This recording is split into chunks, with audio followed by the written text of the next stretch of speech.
താമസിക്കുന്നത്. അപ്പോൾ നമ്മുടെ വിംബിൾ അക്കാഡമിയുടെ ഒരു വെബിനാറാണ് ഇവിടെ നടക്കുന്നത്. വിംബിൾ അക്കാഡമി എന്ന് പറയുമ്പോൾ തൃശ്ശൂർ ചന്ദ്രാപിന്നി ആസ്ഥാനമായി പ്രവർത്തിക്കുന്ന ഒരു സൈക്കോളജി റിലേറ്റഡ് ക്ലാസ്സുകൾ കൊടുക്കുന്ന, പേഴ്സണാലിറ്റി ഡെവലപ്മെന്റ്, അതുപോലെ ട്രെയിൻ ദ ട്രെയിനർ കോഴ്സുകൾ, ഇങ്ങനെയുള്ള കോഴ്സുകളൊക്കെ കൊടുക്കുന്ന ഒരു സ്ഥാപനമാണ് വിംബിൾ അക്കാഡമി എന്ന് പറയുന്നത്.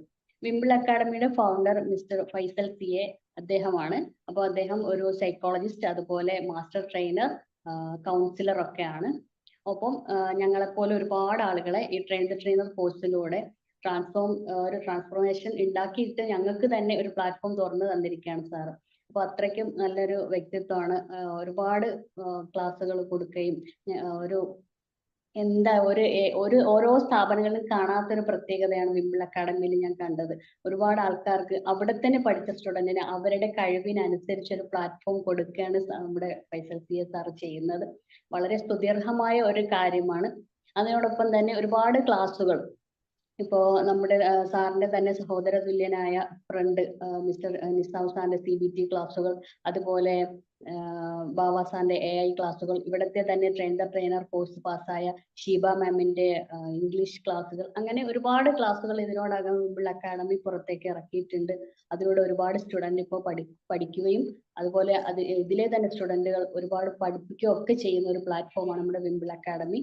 അതുപോലെ ഇന്നത്തെ ക്ലാസ്, ഇന്ന് നമുക്ക് ക്ലാസ്സുകൾ ലീഡ് ചെയ്യാൻ വന്നിരിക്കുന്നത് മിസ്റ്റർ യൂനുസ് കുരുക്കൽ. അദ്ദേഹം ഡോക്ടറാണ്, അതുപോലെ നമ്മുടെ സൈക്കോ തെറാപ്പിസ്റ്റ് ആണ്. നമ്മുടെ ഈ വിംബിൾ അക്കാഡമിയിൽ കോൺഷ്യസ് ഗ്രേറ്റ്ഫുൾനെസ് എന്ന് പറയുന്ന ഒരു വെബിനാർ അദ്ദേഹം എടുത്തിരുന്നു. എനർജി ഇൻ യു എന്ന് പറഞ്ഞിട്ട് അങ്ങനെയും ഒരു വെബിനാർ എടുത്തിരുന്നു. പിന്നെ അദ്ദേഹത്തിന്റെ തന്നെ പ്രീ മാരിറ്റബിൾ കൗൺസിലിംഗ് ക്ലാസ്സുകൾ ഇതിനകത്ത് നടക്കുന്നുണ്ട്.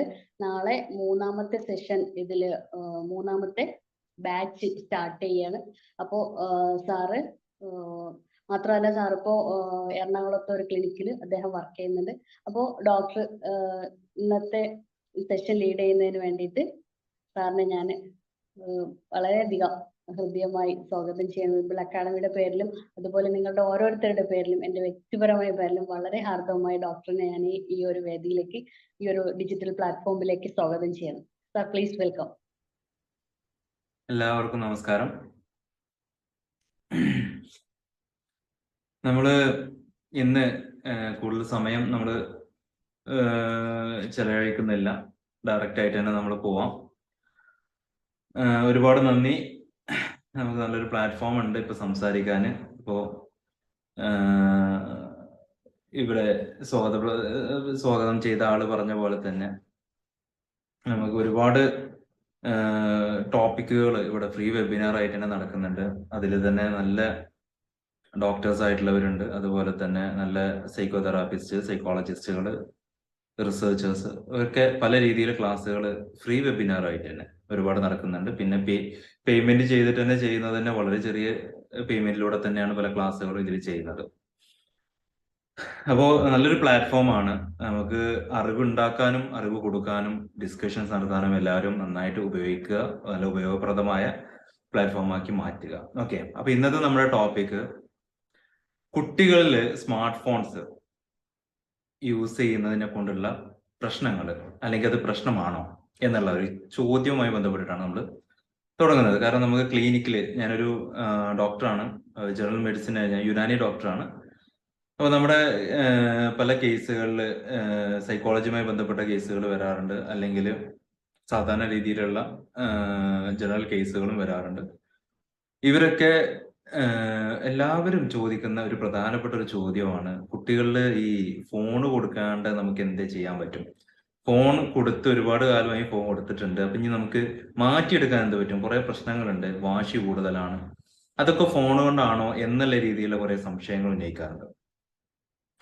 അത് എന്താണെന്നുള്ളതിന്റെ ഡിസ്കഷനാണ് ഇന്ന് നമ്മൾ ഇന്നൊരു ടോപ്പിക്കിൽ. അത് നമുക്കറിയാം, ഒരു പാരന്റിങ്ങിന്റെ ഏറ്റവും പ്രധാനപ്പെട്ട ഒരു ഭാഗമാണ് ഇപ്പൊ ഞാൻ പറയുന്നത്. അപ്പോ പാരന്റിങ് ക്ലാസ് എടുക്കുന്നവരുണ്ടാവും, അല്ലെങ്കിൽ പാരന്റൽ ട്രെയിനിങ് കേട്ടവരുണ്ടാവും, അല്ലെങ്കിൽ അതുമായി ബന്ധപ്പെട്ടിട്ട് പല ക്ലയൻസിനെ മീറ്റ് ചെയ്യുന്ന ആളുകളുണ്ടാവും. എല്ലാവർക്കും ഒരുപോലെ യൂസ് ചെയ്യാം. അതുപോലെ തന്നെ സ്വന്തം മക്കളിൽ നമുക്ക് ഇതിനെക്കുറിച്ച് ഒരു അവയർനെസ് കൊടുക്കാനും പറ്റും. അപ്പൊ അതാണ് നമ്മുടെ ഇന്നത്തെ ക്ലാസ്സിന്റെ എയിം എന്ന് പറയുന്നത്. ഓക്കെ, അപ്പോൾ സ്മാർട്ട് ഫോൺസ് നമുക്ക് എങ്ങനെ കുട്ടികൾ, അപ്പൊ നമ്മൾ ഉപയോഗിക്കുന്ന സ്മാർട്ട് ഫോൺസ് തന്നെയാണ് കുട്ടികൾ അത് ഉപയോഗിക്കുന്ന സമയത്ത് എന്തൊക്കെ മാറ്റങ്ങളാണ് ഉണ്ടാവുന്നത് എന്നുള്ളതാണ് നമ്മൾ ആദ്യത്തെ കാര്യമായി ഡിസ്കസ് ചെയ്യുന്നത്. ഇതൊരു 3 പാർട്ടായിട്ട് നമുക്ക് ഡിസ്കസ് ചെയ്യാം. ഒന്ന്, ബ്രെയിൻ ഡെവലപ്മെന്റ്. ഏറ്റവും കൂടുതൽ ഇതിന്റെ റിസർച്ച് പേപ്പേഴ്സിൽ കാണുന്ന ഒരു പ്രോബ്ലം ആയിട്ട് കണ്ടിട്ടുള്ളതാണ് ബ്രെയിൻ ഡെവലപ്മെന്റ് എന്ന് പറയുന്നത്. അപ്പൊ ബ്രെയിൻ ഡെവലപ്മെന്റ് എന്ന് പറയുമ്പോൾ അവിടെ എന്തൊക്കെയാണ് ഫസ്റ്റ് ലെവലില്, ഫസ്റ്റ് പാർട്ടിൽ നമുക്ക് എങ്ങനെയാണ് ഒരു കുഞ്ഞ് ജനിക്കുന്ന സമയത്ത് ബ്രെയിൻ ഡെവലപ്പ് ആവുന്നത്. ഓക്കെ, അതാണ് ഒന്നാമത്തെ ഒരു ടോപ്പിക്. രണ്ടാമത്തത് ഇതിന്റെ പോസിറ്റീവ്സ് ആൻഡ് നെഗറ്റീവ്സ്. ഫോൺ കൊടുത്തു കഴിഞ്ഞാൽ അല്ലെങ്കിൽ സ്ക്രീൻ ടൈം കൂടി കഴിഞ്ഞാൽ ഒരു കുട്ടിയുടെ ജീവിതത്തിനെ ബാധിക്കുന്ന തരത്തിലേക്ക് എങ്ങനെയൊക്കെ അത് പോകാം, അതുപോലെ തന്നെ അതിന്റെ negative side and positive sides. മൂന്നാമത്തത് അതിനുമായി ബന്ധപ്പെട്ട് കുറച്ച് പഠനങ്ങളുണ്ട്. അപ്പൊ ആ പഠനങ്ങളിൽ കുറച്ച് 2-3 കാര്യങ്ങൾ റിസർച്ച് ചെയ്തതിന്റെ ഭാഗമായിട്ടുള്ള കാര്യങ്ങൾ ഡിസ്കസ് ചെയ്യാം. അങ്ങനെ 3 ഭാഗങ്ങളായിട്ടാണ് ഞാൻ ഡിഫൈൻ ചെയ്യാൻ ഉദ്ദേശിക്കുന്നത്.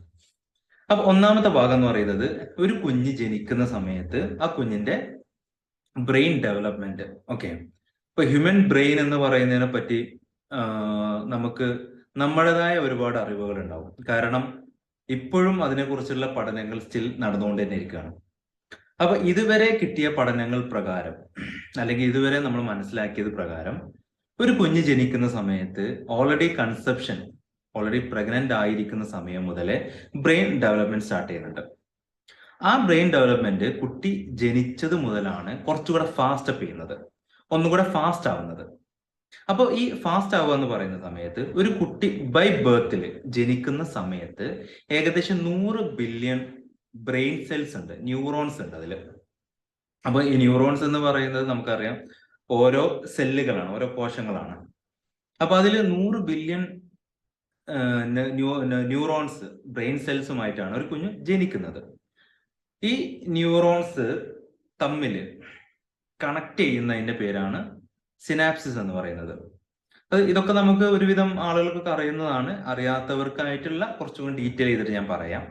അപ്പോൾ സിനാപ്സിസ് എന്ന് പറയുന്നത് നമ്മൾ ഒരു ബ്രെയിൻ സെല്ല് മറ്റൊരു ബ്രെയിൻ സെല്ലിലേക്കുള്ള കണക്ഷൻ, ഒരു കോശം മറ്റൊരു കോശത്തിലേക്കുള്ള ഒരു കണക്ട് ചെയ്യുന്ന ഒരു ഭാഗമാണ്, ഒരു കണക്ട് ചെയ്യുന്ന പ്രോസസ്സാണ് ശരിക്കും സിനാപ്സിസ് എന്ന് പറയുന്നത്. ഇങ്ങനെ സിനാപ്സിസ് നടക്കുന്ന സമയത്താണ് നമ്മുടെ കണക്ഷൻ, ഒരു കറണ്ട് കണക്ഷൻ ആയിക്കോട്ടെ, ഇമ്പൾസസ് ആയിക്കോട്ടെ, ബ്രെയിനിൽ ഇത് നടന്നുകൊണ്ടിരിക്കുന്നതിന്റെ ഒരു രൂപം അങ്ങനെയാണ്.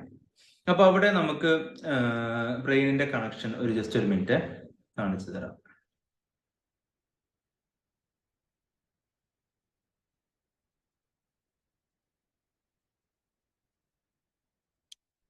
എല്ലാവർക്കും കാണുന്നുണ്ട് ഇത്? ഹലോ, കാണുന്നുണ്ട്.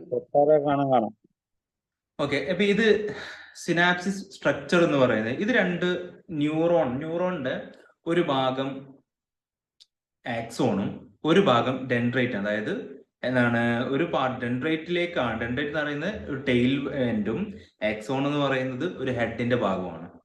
അപ്പോ അവിടെ ഒരു ആക്സോൺ എന്ന്, അതായത് ഒരു ന്യൂറോൺ, ഒരു സെല്ല്, ഒരു കോശം.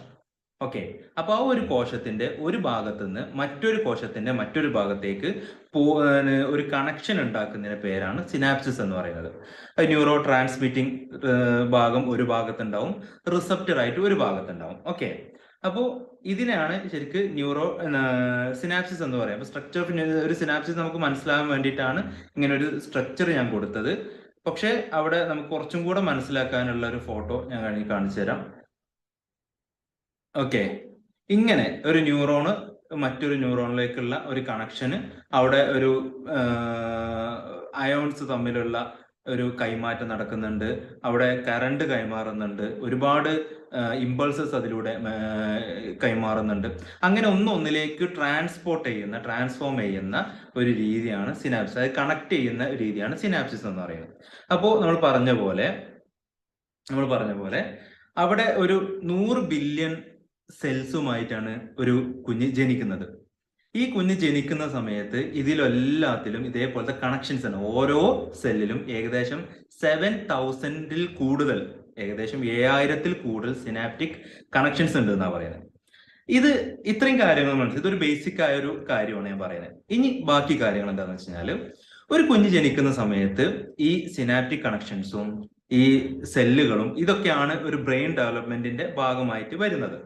അപ്പൊ നമ്മൾ പറയുന്നുണ്ട്, പല ആളുകളും പറയാറുണ്ട്, നമ്മൾ വീഡിയോസ് ഒക്കെ കണ്ടിട്ടുണ്ടാവും, ഈ മൊബൈൽ ഫോൺ യൂസ് ചെയ്യുന്ന സമയത്ത് ബ്രെയിൻ ഡെവലപ്മെന്റിനെയാണ് ബാധിക്കുന്നത്. അപ്പോൾ അതെങ്ങനെയാണ്, അത് എങ്ങനെയാണെന്ന് മനസ്സിലാക്കണമെന്നുണ്ടെങ്കിൽ ആദ്യം നമ്മൾ ഇതിന്റെ ഒരു ചെറിയ രീതിയിൽ ഒരു അനാറ്റമി കുറച്ച് മനസ്സിലാക്കി, ഫിസിയോളജി അനാറ്റമി കുറച്ച് മനസ്സിലാക്കുമ്പോഴാണ് നമുക്കത് ക്ലിയർ ആവുന്നത്.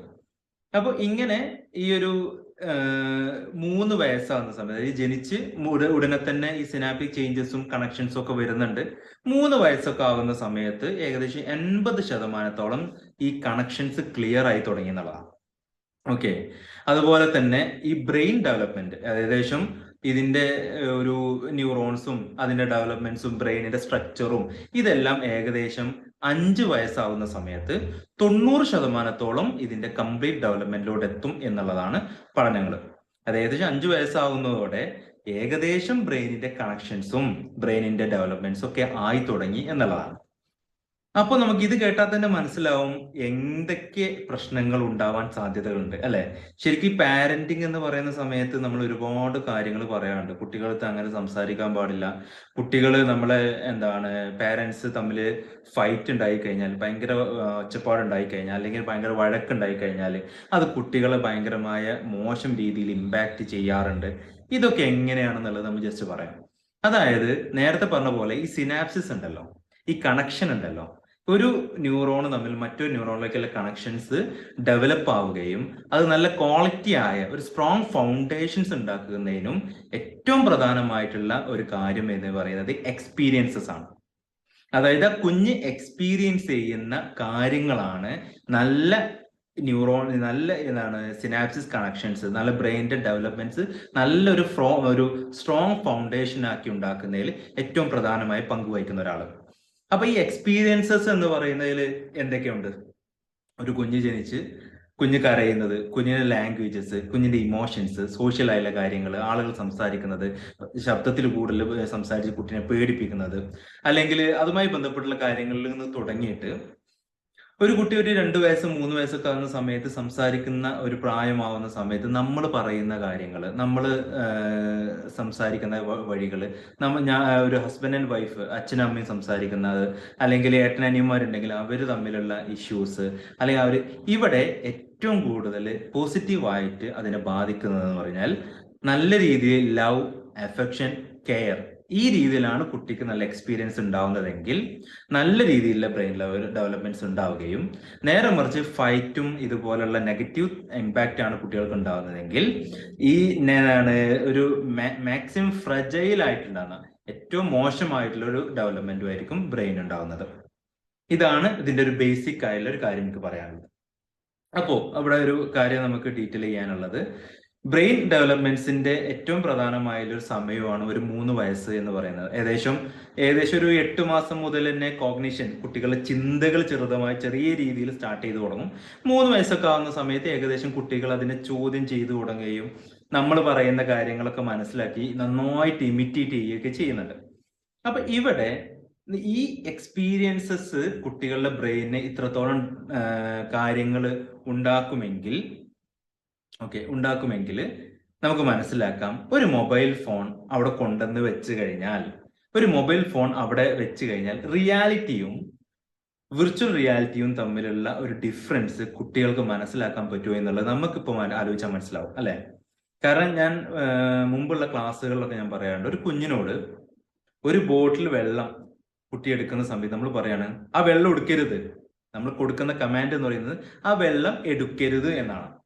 അപ്പൊ ആ വെള്ളം എടുക്കരുത് എന്നുള്ളതിന്റെ ഇവിടുത്തെ പ്രോസസ്സ്, ഇവിടുത്തെ എക്സ്പീരിയൻസ് എന്ന് പറയുന്നത്, കുട്ടിനെ സംബന്ധിച്ചിടത്തോളം ഒരു വെള്ളത്തിന്റെ ബോട്ടിൽസും എടുക്കാൻ പാടില്ല എന്നുള്ളതാണ്. അല്ലെങ്കിൽ ഒരു രീതിയിൽ അങ്ങനെ വരാം, ഇല്ലെങ്കിൽ വെള്ളത്തിന്റെ ബോട്ടിൽ എന്ന് പറയുന്ന ഇമേജ് മാത്രമേ കുട്ടിക്ക് വരാൻ സാധ്യതയുള്ളൂ. ലോജിക്കലി കുട്ടി കുറച്ച് ബാക്ക്ലോഡ് ആണെങ്കിൽ ആ കുട്ടി ആ വെള്ളം എടുക്കുക ചെയ്യാം. കാരണം എടുക്കരുത് എന്ന് പറയുന്ന കമാൻഡ് കുട്ടിക്ക് അത് മനസ്സിലാവില്ല. വെള്ളത്തിന്റെ ഇമാജിനേഷനാണ് കുട്ടിക്ക് വരുന്നത്, കുട്ടി അത് എടുക്കും. നമ്മൾ പലപ്പോഴും പറയാണ്ട് കുട്ടി തീരെ അനുസരണല്ലേ, ഞാൻ അവിടെ ഇരിക്കരുത് എന്ന് പറഞ്ഞ കുട്ടി അവിടെ തന്നെ പോയിട്ടിരിക്കും. അങ്ങോട്ടേക്ക് കയറരുത് എന്ന് പറഞ്ഞാൽ അങ്ങോട്ടേക്ക് തന്നെ പോയി കയറും. അത് എടുക്കരുത്, അത് എന്താ പറയാ, അതിൽ ചാടരുത് എന്ന് പറഞ്ഞാൽ അവിടെ തന്നെ പോയിട്ട് ചാടും. കാരണം നമ്മൾ പറയുന്നത് ചാടരുത്, എടുക്കരുത് എന്ന് പറയുന്നതിന്റെ കൂടെ അതെന്താന്നും കൂടെ പറയുന്നുണ്ട്. അതായത് ആ സോഫയിൽ പോയി ചാടരുത് എന്ന് പറയുമ്പോൾ സോഫയിൽ ചാടുക എന്ന് പറയുന്ന ഒരു ഇമാജിനേഷൻ ആണ്, വിഷ്വലൈസേഷൻ ആണ് കുട്ടികൾക്ക് വരുന്നതും. ആ ലോജിക്കലി അവർ കുറച്ച് ബാക്ക്വേർഡ് ആണെങ്കിൽ, അവർ പെട്ടെന്ന് ഹൈപ്പർ ആക്റ്റീവ് ആയ ആളുകളാണെങ്കിൽ കൂടുതലായിട്ട് ചിന്തിക്കാൻ ബ്രെയിനിന് കൂടുതൽ സമയം കൊടുക്കാതിരിക്കുകയും പെട്ടെന്ന് ആക്ഷനിലോട്ട് വരികയും ചെയ്യുകയാണ്. അതുകൊണ്ടാണ് കൂടുതലായിട്ട് അനുസരണ കുറയുന്നത്. അതായത് അറ്റൻഷൻ കുറവാണ് എന്നുള്ളത് മാത്രമേ അതിന്റെ ഭാഗമായിട്ടുള്ളൂ. അതുപോലെ തന്നെ അത് രണ്ടാമത്തെ രീതിയിലാണ് മനസ്സിലാക്കുന്നതെങ്കിൽ, രണ്ടാമത്തെ രീതി എന്ന് പറഞ്ഞു കഴിഞ്ഞാൽ ആ കുട്ടിയുടെ അടുത്ത് നമ്മൾ പറയാണ് കുറച്ചുകൂടി ബ്രെയിന് കൂടുതൽ സമയം എടുത്ത് ഓർഗനൈസ് ചെയ്യുന്ന ആളുകളാണെങ്കിൽ, കുട്ടികളാണെങ്കിൽ അവർ നമ്മൾ പറയുന്നു ആ വെള്ളത്തിന്റെ ബോട്ടിൽ എടുക്കരുത്. അപ്പൊ അവര് മനസ്സിലാക്കുന്നത് അവർ കുറച്ചുകൂടെ ഒന്ന് ചിന്തിക്കും, കുറച്ച് ഓവർ തിങ്കിങ് ആയിരിക്കും അവർ ചിലപ്പോൾ പാരന്റ്സ് ഒക്കെ. അതുകൊണ്ട് തന്നെ അവർക്ക് ഇച്ചിരി ഓവർ തിങ്കിങ് ഒക്കെ വന്നിട്ടുണ്ടാവും കുട്ടികൾക്ക് തന്നെ. അപ്പൊ കുട്ടികൾ അങ്ങനെ ആലോചിക്കുന്നത്, പ്രോസസ്സ് ചെയ്യുന്ന ഒരു എക്സ്പീരിയൻസ് എന്ന് പറയുന്നത് ഇത് എന്നുള്ളതല്ല, ഒരു വെള്ളത്തിന്റെ ബോട്ടിലും എടുക്കാൻ പാടില്ല എന്നുള്ള ഒരു പോയിന്റിലോട്ട് അവർ പോവുകയും എല്ലാ വെള്ളത്തിന്റെ ബോട്ടിലോടും അവർക്ക് ആ ഒരു രീതിയിൽ ഒരു പേടി വരികയൊക്കെ ചെയ്യും. കാരണം നമുക്ക് മുമ്പ് ഞാൻ എക്സ്പീരിയൻസ് പറഞ്ഞിട്ടുണ്ട്. ഒരു കുട്ടിന്റെ അടുത്ത് ഒരു കുട്ടി മൂത്രയിച്ച സമയത്ത് കുട്ടിൻ്റെ അടുത്ത് ചീത്ത പറഞ്ഞ്, കാരണം ഒരു പ്രെയർ ഒക്കെ ചെയ്യുന്ന ഭാഗത്തു നിന്നാണ് കുട്ടി മൂത്രമൊഴിച്ചത്. ആ മൂത്രമൊഴിച്ച ഭാഗത്തു നിന്ന് കുട്ടിൻ്റെ അടുത്ത് ഭയങ്കരമായിട്ട് ചീത്ത പറഞ്ഞ് അടിക്കുകയും ചെയ്തു. അങ്ങനെ കുറച്ചു കാലം കഴിയുമ്പോൾ വീണ്ടും ഇതേപോലത്തെ ഒരു ചെറിയ രീതിയിൽ അനുഭവം ഉണ്ടായപ്പോൾ അതിന് കുട്ടി നന്നായിട്ട് പേടിച്ചു. പക്ഷെ അറിയാണ്ട് മൂത്രം പോവുകയും കുട്ടിനെ പേടിപ്പിക്കുകയും അടിക്കുകയും ചെയ്തു. പിന്നെ ഏകദേശം ഒരു 5 വയസ്സൊക്കെ ആയ സമയത്ത്, ഇത് സംഭവിച്ചിട്ട് ഒരു 2-2.5 വയസ്സൊക്കെ സമയത്താണ്. അങ്ങനെ 5 വയസ്സൊക്കെ ആയ സമയത്ത് കുട്ടിക്ക് മൂത്രമൊഴിക്കാനോടത്ത് ഒരു ഭയങ്കര ബുദ്ധിമുട്ട് വരികയും കുട്ടി മൂത്രമൊഴിക്കാൻ മുട്ടിക്കഴിഞ്ഞാലും പിടിച്ചു വെക്കുന്ന ഒരു അവസ്ഥ ഉണ്ടാവുകയും ചെയ്തു.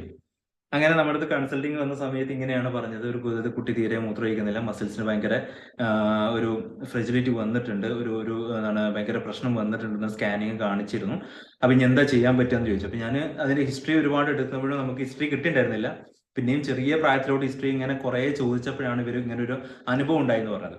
പിന്നെ ആ കുട്ടീനെ നമ്മൾ ആ അനുഭവങ്ങൾ മാറ്റിയെടുക്കാൻ ന്യൂറോപ്ലാസ്റ്റിസിറ്റി എന്ന് പറഞ്ഞൊരു കൺസെപ്റ്റ് ഉണ്ട്, അത് ഞാൻ പറയാം. അപ്പൊ ആ മാറ്റിയെടുക്കാൻ നമ്മൾ ഒരുപാട് കഷ്ടപ്പെട്ടിട്ടുണ്ടായിരുന്നു. അങ്ങനെ പല രീതിയിൽ മെഡിസിൻസും അതുപോലെ തന്നെ കുട്ടീനെ കുറെ എക്സസൈസുകളും കാര്യങ്ങളൊക്കെ ചെയ്ത് കുട്ടിക്ക് ഒരു സിസ്റ്റമാക്കി മാറ്റി, കുട്ടീന്റെ മദറിനെ അവർ ഭയങ്കര രീതിയിൽ കൗൺസിലിംഗ് ഒക്കെ ചെയ്ത് എടുത്തതിന് ശേഷമാണ് കുട്ടിക്ക് ആ ഒരു ചേഞ്ച് വന്നു തുടങ്ങിയത്.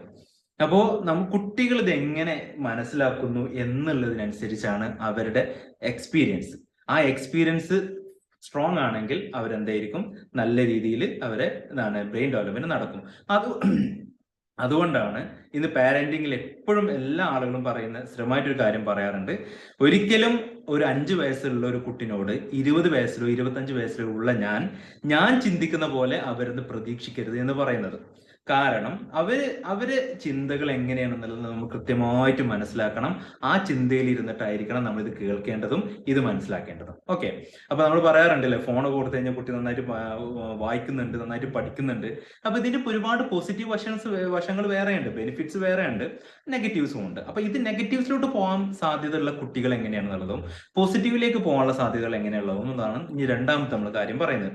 ഒന്നാമത്തെ കാര്യം ഏകദേശം മനസ്സിലായില്ലേ, കുട്ടി ജനിക്കുന്നതും ഒരു കുഞ്ഞിന്റെ ബ്രെയിൻ ഡെവലപ്മെന്റ്സ് എങ്ങനെയാണെന്നുള്ളതും ഇതിന്റെ ഒരു ഫൗണ്ടേഷൻസ് ഭയങ്കര എക്സ്പീരിയൻസസ് വളരെ പക്കയാവണമെന്നുണ്ടെങ്കിൽ ഒരു ലവ് അഫെക്ഷൻസ് വേണം എന്നുള്ളതും, അതിനെ ഡിസ്റ്റർബ് ചെയ്യുന്ന എന്ത് കാര്യങ്ങൾ ഉണ്ടായി കഴിഞ്ഞാലും അതിന്റെ കണക്ഷൻ, അതിന്റെ സിനാപ്റ്റിക് കണക്ഷൻ അത് ബാധിക്കുകയും ബ്രെയിൻ ഡെവലപ്മെന്റ് അത് നെഗറ്റീവായിട്ട് ബാധിക്കുകയും ചെയ്യുന്നു. പക്ഷേ അതൊരിക്കലും നമുക്ക് കാണുന്നത് 3 വയസ്സിലോ 5 വയസ്സിലോ ആയിരിക്കണം എന്നില്ല. അത് 7 വയസ്സിലോ 10 വയസ്സിലോ ഒക്കെ ആയിരിക്കണം ചിലപ്പോൾ അത് റിഫ്ലക്ട് ചെയ്യുക. കാരണം അത്രയും സമയം എടുക്കും. കാരണം പ്രോസസ്സ് ചെയ്ത് വരാനൊരു സമയം അവിടെ എടുക്കുന്നതുകൊണ്ട് തന്നെ ഭാവിയിലുള്ള ഒരു ടൈമിലായിരിക്കും ഇത് കൂടുതലായിട്ട് കാണുക. ഓക്കെ, അപ്പൊ അതാണ് ഇതിന്റെ ഒരു ഫസ്റ്റ് സെഷൻ എന്ന് പറയുന്നത്. ഇനി സെക്കൻഡ് സെഷൻ എന്ന് പറയുന്നത്, രണ്ടാമത്തെ പാർട്ട് എന്ന് പറയുന്നത്, രണ്ടാമത്തെ പാർട്ട് എന്ന് പറയുന്നത് നമ്മൾ ഇതിന്റെ പോസിറ്റീവ് ആൻഡ് നെഗറ്റീവ് വശങ്ങളായിട്ട് ഒന്ന് പറയാം. അതായത് ഒരു ഫോൺ കൊടുക്കുക, നമുക്ക് ഒരു ഫോണിന്റെ കാര്യം നമ്മൾ പറയുമ്പോൾ ശരിക്കും പാരന്റ്സിനെയും കൂടെ നമ്മൾ കൂട്ടിയിട്ടാണ് ഇതിൽ പറയുന്നത് കേട്ടോ. കാരണം കുട്ടികൾ എത്രത്തോളം മിറർ ചെയ്യുന്നുണ്ടെന്നുള്ളത് നമുക്കറിയാം അല്ലെ. കുട്ടി ഒരിക്കൽ എൻ്റെ കുഞ്ഞ് ഒരു സ്റ്റെപ്പ് കയറുന്ന സമയത്ത് അവന്റെ മുമ്പിൽ അവന് സ്റ്റെപ്പ് കയറുമ്പോൾ മെല്ലെ കയറുള്ളൂ. അപ്പൊ ഞാൻ അവന് കയറുന്നത് എന്തായാലും മെല്ലെ, അപ്പൊ എനിക്കും മെല്ലെ കയറാൻ പറ്റുള്ളൂ, കാരണം ഞാൻ സ്പീഡ് പോയി കഴിഞ്ഞാൽ അവിടെ കരയും. അപ്പൊ അതുകൊണ്ട് ഒരു ദിവസം ഞാൻ മെല്ലെ ഇങ്ങനെ ഒന്ന് ആടി ഇങ്ങനെ സ്റ്റെപ്പ് കയറി. അപ്പൊ അവന് അതുപോലെ തന്നെ അങ്ങനെ ആടി ഇങ്ങനെ കയറിയപ്പോ എന്നെ കണ്ടപ്പോ അങ്ങനെ കയറി. അങ്ങനെ 1-2 തവണക്ക് അങ്ങനെ ആയി എന്നുള്ളതാണ് എന്റെ ഓർമ്മ. പക്ഷെ ഒരു ദിവസം അവനെ ഇപ്പൊ കുറച്ച് ഒന്ന് വലുതായി തുടങ്ങി. അവനൊരു ദിവസം സ്റ്റെപ്പ് കയറുന്ന ഞാൻ ശ്രദ്ധിച്ചപ്പോൾ ഇപ്പോഴും അവൻ സ്റ്റെപ്പ് കയറുന്ന ഇങ്ങനെ സ്റ്റെപ്പ് കയറുന്ന സമയത്ത് മാത്രം ഇങ്ങനെ ഒരു ആടിയിട്ടുള്ള ഒരു സ്റ്റെപ്പ് കയറില്ല, മെല്ലെ ഇങ്ങനെ കയറുള്ളൂ. പെട്ടെന്ന് കയറാൻ പറഞ്ഞാൽ പെട്ടെന്ന് അങ്ങനെ ഓടി കയറിക്കോളും. പക്ഷെ ഒരു ഒരു ആട്ടം കിട്ടിയിട്ടുള്ളത്, ഇമിറ്റേറ്റ് ചെയ്തിട്ടുള്ളത് ഒരു ഏകദേശം ഒരു 1-2 വർഷം മുമ്പ് എന്നെ കണ്ടതിന്റെ ഭാഗമായിട്ടായിരിക്കാം, അല്ലെങ്കിൽ എന്നിൽ നിന്ന് കിട്ടിയ ഒരു ഇമിറ്റേഷന്റെ ഭാഗമായിട്ട് ഇപ്പോഴും അത് കണ്ടിന്യൂസ് ആയിട്ട് പോയിക്കൊണ്ടിരിക്കുന്നുണ്ട്. അപ്പൊ ഇമിറ്റേഷൻ പവർ എന്ന് പറയുന്നത് വളരെ ഭയങ്കര ബ്രില്യൻ്റ് ആണ്, ഭയങ്കര ഗ്രാസ്പിംഗ്, അവർക്കൊരു ഒരു കഴിവ് അവർക്കുള്ളതുകൊണ്ടാണ് അവർ എണീറ്റ് നടക്കുന്നത്, സംസാരിക്കുന്നത് എല്ലാം നമ്മുടെ ഇമിറ്റേറ്റ് ചെയ്യുന്നതിന്റെ ഭാഗമായിട്ടാണ് അവർക്ക് ആ കഴിവുകളൊക്കെ കിട്ടുന്നത്. അപ്പോൾ ആ ബ്രെയിനിനെ സ്റ്റിമുലേറ്റ് ചെയ്യുന്നതിനൊക്കെ ഇങ്ങനെ ഈ ഒരു രീതിയിൽ കാണുന്നതിലൂടെയാണ്. അപ്പൊ അവിടെ തന്നെ നമുക്ക് മനസ്സിലാക്കാം, നമ്മൾ ഫോൺ യൂസ് ചെയ്യുന്ന സമയം കൂടുതലാണെങ്കിൽ, നമ്മൾ ഈ ഫോണിൽ യൂസ് ചെയ്യുന്ന കാര്യങ്ങളും ഫോണിൽ നമ്മൾ കാണുന്ന കാര്യങ്ങളും ഇവര് നന്നായിട്ട് വാച്ച് ചെയ്യുന്നുണ്ട്. ചിലപ്പോൾ ഇവർ കളിക്കുകയായിരിക്കും. ഇപ്പൊ നമ്മൾ ചില ആളുകൾ പറയുന്നുണ്ട്, ഡോക്ടറെ ഞാൻ ഫോണൊക്കെ യൂസ് ചെയ്യുന്നത്, പക്ഷെ കുട്ടി അവിടെ കളിക്കുക ഉണ്ടാവുക, അല്ലെങ്കിൽ കുഴപ്പമൊന്നും ഉണ്ടാവില്ല എന്ന് പറയുന്നുണ്ട്. അവര് കളിക്കാതിരിക്കുക, അവര് കോൺസെൻട്രേഷൻ ഒരു ഭാഗത്താണ് എന്നുള്ളതൊന്നല്ല ഇവിടെ ടോപ്പിക്. അവര് മുമ്പിൽ നമ്മൾ ഫോൺ യൂസ് ചെയ്യുന്നുണ്ടെങ്കിൽ അവർ നമ്മളെ ഇമിറ്റേറ്റ് ചെയ്യും, അതിൽ 100%. കാരണം അത് അത്രത്തോളം കഴിവ് അവർക്കുണ്ട്. കാരണം ബ്രെയിനിന്റെ ഏറ്റവും കൂടുതൽ കണക്ഷൻ, ഞാൻ നേരത്തെ പറഞ്ഞ സിനാപ്റ്റിക് കണക്ഷന്റെ പേസ് ഭയങ്കര ഫാസ്റ്റ് ആയ ഒരു ടൈമാണ് 3 to 7 എന്ന് പറയുന്നത്. ഭയങ്കര ഫാസ്റ്റ് ആണ്. ഇതിന്റെ കണക്ഷൻസിന്റെ കൂട്ടി കൊണ്ടുവരാനും ഭയങ്കരമായ എക്സ്പീരിയൻസ് ഇങ്ങനെ സ്റ്റോർ ചെയ്യാനുള്ള ഒരു വ്യഗ്രത, ഒരു തീവ്രത ഭയങ്കര ഫാസ്റ്റ് ആയിട്ട് നടക്കുന്ന ഒരു സമയമാണത്. അതുകൊണ്ട് ഒരു അഡൽട്ട്ഹുഡിൽ ഒരു 30 വയസ്സിലും 40 വയസ്സിലും നമ്മൾ ചിന്തിക്കുന്ന പോലെ അത്രയും സ്ലോ അല്ല ഇവരുടെ എക്സ്പീരിയൻസിന്റെ ചേഞ്ചസ് എന്ന് പറയുന്നത്. ഭയങ്കര ഫാസ്റ്റ് ആയിരിക്കും. അതുകൊണ്ട് ഇവർ ഭയങ്കരമായ ഇമിറ്റേഷൻസ് ഉണ്ടാവും. അതുകൊണ്ട് നമ്മൾ ചെയ്യുന്ന ചെറിയ കാര്യങ്ങളിൽ ഭയങ്കര ഇമിറ്റേറ്റ് ചെയ്യും ഇവർ.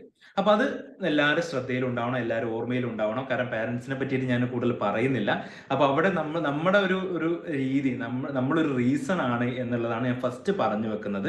അപ്പൊ നമ്മൾ ഉപയോഗിക്കുന്നതിന്റെ രീതികളും നമ്മൾ കാണുന്ന രീതികളും, ഞാൻ വായിക്കുന്നതിലും കുട്ടികളും വായിക്കാൻ സാധ്യതയില്ല. ഞാൻ ഫോൺ യൂസ് ചെയ്തിട്ട് ഞാൻ സിനിമ കാണുന്നുണ്ടെങ്കിൽ അവരും അതുപോലത്തെ എന്തെങ്കിലും കാണാനായിരിക്കും ശ്രദ്ധിക്കുക. ഞാൻ അതിൽ ഒരു എഡ്യൂക്കേഷൻ ടൈപ്പായുള്ള വീഡിയോസ് ആണ് കാണുന്നത്, അവരും അതുമായി ബന്ധപ്പെട്ടുള്ള കാര്യങ്ങൾ കാണാനും കേൾക്കാനും ശ്രദ്ധ കൊടുത്തു തുടങ്ങും. അപ്പൊ ഇങ്ങനെയൊക്കെയുള്ള ഒരു ഇമിറ്റേഷൻ സിസ്റ്റം അവിടെ ഉള്ളത് കൊണ്ട് തന്നെ പാരന്റ്സിന് വളരെ വലിയ ഒരു റോൾ ഇതിലുണ്ട് എന്നുള്ളത് മാത്രം നമ്മൾ പറയാം. അപ്പൊ നമ്മൾ പറയാം, അപ്പൊ നമ്മൾ കോവിഡിനൊക്കെ സമയത്ത് ഈ ഫോൺ ഇത്ര ഡ്രാസ്റ്റിക് ആയിട്ട് പല പഠനങ്ങളും പറയുന്നുണ്ട്. 2005 മുതൽ 2015 വരെയുള്ള ഒരുപാട് പഠനങ്ങൾ പറയുന്നുണ്ട്. വെറും 26 മുതൽ 30% ആളുകളിലൊക്കെ ആയിരുന്നു ഫോൺ യൂസേജ് ഉണ്ടായിരുന്നു എന്നുള്ളത്. ഏകദേശം കോവിഡ് കഴിഞ്ഞതോടെ ഏകദേശം 96% ആണ് പറയുന്നത്. 96% ആളുകളിൽ ഫോൺ യൂസ്, അതായത് ആളുകൾ ഫോൺ ഉണ്ട് എന്നുള്ളതല്ല, അത്രയും ആളുകൾ ഫോൺ യൂസ് ചെയ്യുന്നു എന്നുള്ള രീതിയിൽ തന്നെയാണ് അഡൽറ്റിൽ കേട്ടോ. അഡൽറ്റ്സിൽ അത്രയും ആളുകൾ ഫോൺ യൂസ് ചെയ്യുന്നു എന്നുള്ള രീതിയിലേക്ക് എത്തിയിട്ടുണ്ട്. അപ്പൊ അതുകൊണ്ട് തന്നെ അവർ കുട്ടികളിലേക്ക് ആ ഒരു ഫോണിന്റെ യൂസേജിന്റെ ഒരു സിസ്റ്റം എത്രത്തോളം വന്നിട്ടുണ്ടാവും എന്നുള്ളത് നമുക്ക് മനസ്സിലാക്കാൻ പറ്റും. രണ്ടാമത്തെ കാര്യം, കോവിഡ് എന്ന് പറയുന്ന ഒരു സമയത്ത് ഒരു ഫോൺ യൂസ് ചെയ്യുന്ന, അല്ലെങ്കിൽ ഫോൺ യൂസ് ചെയ്യുകയും ഫോണുമായി ബന്ധപ്പെട്ടിട്ടുള്ള ഒരു കാര്യങ്ങൾ വരികയും എത്രത്തോളം വ്യാപകമായിട്ട് ഇപ്പോൾ ഓൺലൈൻ ക്ലാസ്സസ് കാര്യങ്ങളൊക്കെ ലോകത്ത് എമ്പാടും എല്ലാ സ്കൂളുകളിലും ഏറ്റവും ചെറിയ കുട്ടികളിൽ വരെ ഫോൺ കൊടുക്കേണ്ട ഒരു അവസ്ഥ നമുക്ക് വന്നിരുന്നു. അപ്പൊ അതിന്റെ ഭാഗമായിട്ട് തന്നെ നമുക്ക് മനസ്സിലാക്കാം, അവിടുന്ന് മുതലാണ് ശരിക്കും ഈ ഫോൺ കൂടുതലായിട്ട് അഡിക്ഷനും ചെറിയ കുട്ടികളിലുള്ള ഫോണിന്റെ യൂസേജ് കൂടുകയും ചെയ്തിട്ടുള്ളത് ഏറ്റവും കൂടുതൽ കോവിഡിന് ഇങ്ങോട്ടേക്കുള്ള ഭാഗങ്ങളിലാണ്. അപ്പൊ അവിടുന്ന് നമ്മൾ പറയുന്ന കാര്യങ്ങളിൽ ഏറ്റവും മനസ്സിലാക്കേണ്ടത്, അവിടെ ഈ കുട്ടികൾ ഒരു ഫോൺ എടുത്തു കഴിഞ്ഞാൽ ഏറ്റവും രണ്ട് കാര്യങ്ങളാണ് അതിൽ പറയാനുള്ളത്. ഒന്ന് റേഡിയേഷൻ ആണ്. അപ്പൊ റേഡിയേഷൻ എന്ന് പറയുന്നത് radio frequency electro magnetic field radiation എന്ന് പറയുന്ന റേഡിയേഷന്, അത് ഏകദേശം ശരീരത്തിൽ നമ്മൾ ഒരു റേഡിയേഷൻ വരുന്ന സമയത്ത് കുട്ടികളും അഡൽട്ടും തമ്മിലൊരു ഡിഫറൻസ് ആദ്യം പറയാം. കുട്ടികളുടെ സ്കള്ള് വളരെ തിന്നായിരിക്കും. അതുകൊണ്ട് തന്നെ റേഡിയേഷൻസിന്റെ ഭാഗമായിട്ട് ബ്രെയിൻ ഇഞ്ചുറീസ്, അതായത് ബ്രെയിനിൽ ചില കേസുകളിൽ ബ്രെയിൻ അട്രോഫി പറയുന്ന സ്റ്റഡീസ് വന്നിട്ടുണ്ട്. ബ്രെയിനിൽ ഒരു സ്ട്രിങ് വരുന്ന ചില പഠനങ്ങളൊക്കെ വന്നിട്ടുണ്ട്. അപ്പൊ അവിടെ നമ്മൾ ഒരു ഫോൺ യൂസ് ചെയ്യുകയോ ഫോൺ കുട്ടീൻ്റെ അടുത്ത് വെക്കുകയോ കുട്ടീൻ്റെ അടുത്ത് വെച്ച് നമ്മൾ കോൺവെർസേഷൻ കോളിംഗ് കൂടുതലായിട്ട് എടുക്കുകയൊക്കെ ചെയ്യുമ്പോൾ തന്നെ കുട്ടികളിലേക്ക് ഈ റേഡിയേഷൻ പോകുന്നുണ്ട്. അപ്പോ ആ കുട്ടിയാണ് ഈ ഫോൺ കൂടുതൽ നേരം നോക്കിയിരിക്കുന്നതെങ്കിൽ ആ കുട്ടിയിലേക്ക് എത്ര റേഡിയേഷൻ പോകാൻ സാധ്യതയുണ്ട്? അപ്പൊ റേഡിയേഷനിലൂടെ സംഭവിക്കുന്ന എന്തൊക്കെയാണ്? ആ റേഡിയേഷൻ വരുന്നതോടെ ബോഡി ടെമ്പറേച്ചർ കൂടുകയും ഈ ബ്രെയിനിൽ പ്രത്യേകിച്ച് മോട്ടോർ എബിലിറ്റീസ് നമ്മൾ എടുക്കുന്ന നമുക്കൊരു മടുപ്പ് തോന്നി തുടങ്ങും. മോട്ടോർ എബിലിറ്റീസ് കുറഞ്ഞു തുടങ്ങുക എന്ന് പറയാം. അതായത് നമുക്ക് എന്ത് ചെയ്യും, എണീറ്റ് നടക്കാന്, കൂടുതൽ ജോലി ചെയ്യാനുള്ളത്, അങ്ങനെയുള്ള ഒരു മടുപ്പുകൾ തുടങ്ങും. കാരണം അവിടെയൊക്കെ ഒരു മടി തുടങ്ങും, ശരീരത്തിൽ വേദന വരുന്ന പോലെയൊക്കെ തോന്നും, അല്ലെങ്കിൽ ശരീരം കൊണ്ട് നമുക്ക് കൂടുതൽ ശരീരം അനക്കി ചെയ്യാനുണ്ടാവുന്ന ബ്രെയിൻ ആക്ടിവിറ്റീസ് കുറഞ്ഞു തുടങ്ങും. അതുപോലെ തന്നെ അവിടെ മെമ്മറി ഇഷ്യൂസ് അവിടെ കാണിക്കുന്നുണ്ട്. അതുപോലെ തന്നെ അവിടെ പറയുന്ന ഏറ്റവും പ്രധാനപ്പെട്ട കാര്യമാണ് കോഗ്നിഷനിൽ അതുപോലെ തന്നെ നമ്മുടെ അറ്റൻഷൻസ് കുറയുന്നു, വർക്കിംഗ് മെമ്മറി കുറയുന്നു. ഈ രണ്ട് കാര്യമാണ് ഇതിൽ ഏറ്റവും പ്രധാനമായിട്ട് പറയുന്നത്. അതായത് ഈ റേഡിയേഷൻസ് കൂടുതലായിട്ട് വരുന്ന ആളുകളിൽ ഏറ്റവും പറയുന്ന രണ്ട് കാര്യം, ഒന്ന് വർക്കിംഗ് മെമ്മറി, നമ്മുടെ മെമ്മറി ഒരു ചെറിയ രീതിയിൽ കുട്ടികളിൽ കുറയും. രണ്ടാമത് അറ്റൻഷൻസ് കുറയും. അപ്പൊ നമ്മൾ ഓൾറെഡി ഫസ്റ്റ് നമ്മൾ പറഞ്ഞു അല്ലെ, അവര് ഇന്നത്തെ കുട്ടികൾ ഏറ്റവും കൂടുതൽ നമ്മൾ കാണുന്ന, അല്ലെങ്കിൽ ഇപ്പൊ ലേണിംഗ് ഡിസബിലിറ്റീസ്, മുമ്പും നമ്മൾ ഇപ്പൊ പല ആളുകളും, ഇപ്പൊ എന്റെ ഒരു സാറൊക്കെ ഉണ്ടായിരുന്നു, അവരൊക്കെ സൈക്കോളജിസ്റ്റ് ആയിരുന്നു, സൈക്കോതെറാപ്പിസ്റ്റ് ആയിരുന്നു. അപ്പൊ അവരൊക്കെ അവർക്ക് ചോദിക്കുന്ന സമയത്ത് അവർ പറയുന്നു, അന്നൊന്നും ഇങ്ങനെ കൂടുതലായിട്ട് ലേണിംഗ് ഡിസബിലിറ്റി കേസസ് വരാറുണ്ടായിരുന്നില്ല. ഹൈപ്പർ ആക്ടിവിറ്റി ഡിസോർഡേഴ്സ്, ADHD ഉണ്ടായിരുന്നു, പക്ഷെ എന്നാലും ഇത്രത്തോളം ADHD മാത്രമല്ല. ഇന്ന് നമ്മൾ ADHD എന്ന് പറയുമ്പോൾ attention deficit hyper activity disorder എന്ന് പറയുമ്പോൾ ഈ ഹൈപ്പർ ആക്ടിവിറ്റി ഡിസോർഡർ മാത്രം കൂടുന്നതായിട്ട് നമുക്ക് കാണാം. അറ്റൻഷൻ ഡെഫിസിറ്റ് ഇല്ല, ഹൈപ്പർ ആക്ടിവിറ്റി ഡിസോർഡർ മാത്രമായിട്ട് കൂടുന്നതായിട്ട് കാണാം. അതിന്റെ ഏറ്റവും പ്രധാനപ്പെട്ട ഒരു കാരണം ഈ പറയുന്ന ഫാസ്റ്റ് ആയിട്ടുള്ള മൂവ്മെന്റ്സ് നമ്മൾ ഫോണിലൂടെ കാണുന്ന സമയത്ത് ഭയങ്കര ഫാസ്റ്റ് ആണ്. നമ്മൾ ഫോൺ ഇങ്ങനെ പ്രത്യേകിച്ച് ഈ റീൽസ് ഒക്കെ, കാരണം നമ്മുടെ ലൈഫും അങ്ങനെ തന്നെ ഭയങ്കര ഫാസ്റ്റ് ആയി തുടങ്ങിയിട്ടുണ്ട്. നമുക്ക് സമയം വളരെ ക്രമീകരിച്ച് ജോലി ചെയ്യാനോ അല്ലെങ്കിൽ കാര്യങ്ങൾ ചെയ്യാനോ നമുക്ക് പറ്റാത്തൊരവസ്ഥ വന്നിട്ടുണ്ടെങ്കിൽ അതിന്റെ ഏറ്റവും പ്രധാനപ്പെട്ട ഒരു കാരണമാണ് റീൽസ്, അതുപോലെ ഷോർട്ട് വീഡിയോസ് എന്ന് പറയുന്നത്. കാരണം നമുക്കതിങ്ങനെ കുറച്ച് നേരം കൊണ്ട് കഴിയുമ്പോഴേക്കും നമുക്കിങ്ങനെ തീരും എന്ന് വിചാരിക്കും. പക്ഷെ നമുക്കതിങ്ങനെ ഒരു 8 മണിക്ക് സ്റ്റോപ്പ് ചെയ്യാന്ന് വിചാരിച്ചാൽ ചിലപ്പോൾ 10 മണിയാവുന്നവരെ നമ്മൾ തന്നെ കണ്ടുകൊണ്ടിരിക്കുന്നുണ്ട്. ഇത്രയും എഫക്റ്റ് കുട്ടികളിൽ വരുന്ന സമയത്ത് ഭയങ്കരമായ ആക്ഷൻസ് ബ്രെയിനിൽ വരികയും ഹൈപ്പർ ആക്ടിവിറ്റി വരികയും ചെയ്യുന്നു. ഓക്കെ, അപ്പൊ അവിടെ ഈ ഒരു റേഡിയേഷന്റെ ഏറ്റവും പ്രധാനമായിട്ട് ഉണ്ടാകുന്ന ഇഷ്യൂസ് ആണ് മൊബിലിറ്റി. ശരീരത്തിന്റെ മൊബിലിറ്റി വളരെ കുറഞ്ഞു തുടങ്ങും. പുറത്ത് കളിക്കാൻ പോവാതിരിക്കുക, അല്ലെങ്കിൽ വീട്ടിൽ തന്നെ ഇങ്ങനെ ചടഞ്ഞു കൂടിയിരിക്കുക, ഈ ഫോണ് കാണാനുള്ള ഒരു തീവ്രത കൂടിക്കൊണ്ടിരിക്കുക, അതിനോട് അഡിക്ഷൻ വരിക. ഈ അഡിക്ഷന്റെ പറ്റിയിട്ട് നമ്മളിവിടെ പറയുന്നില്ല. അഡിക്ഷൻ എന്ന് പറയുന്നത് നെക്സ്റ്റ് ടോപ്പിക് ആണ്.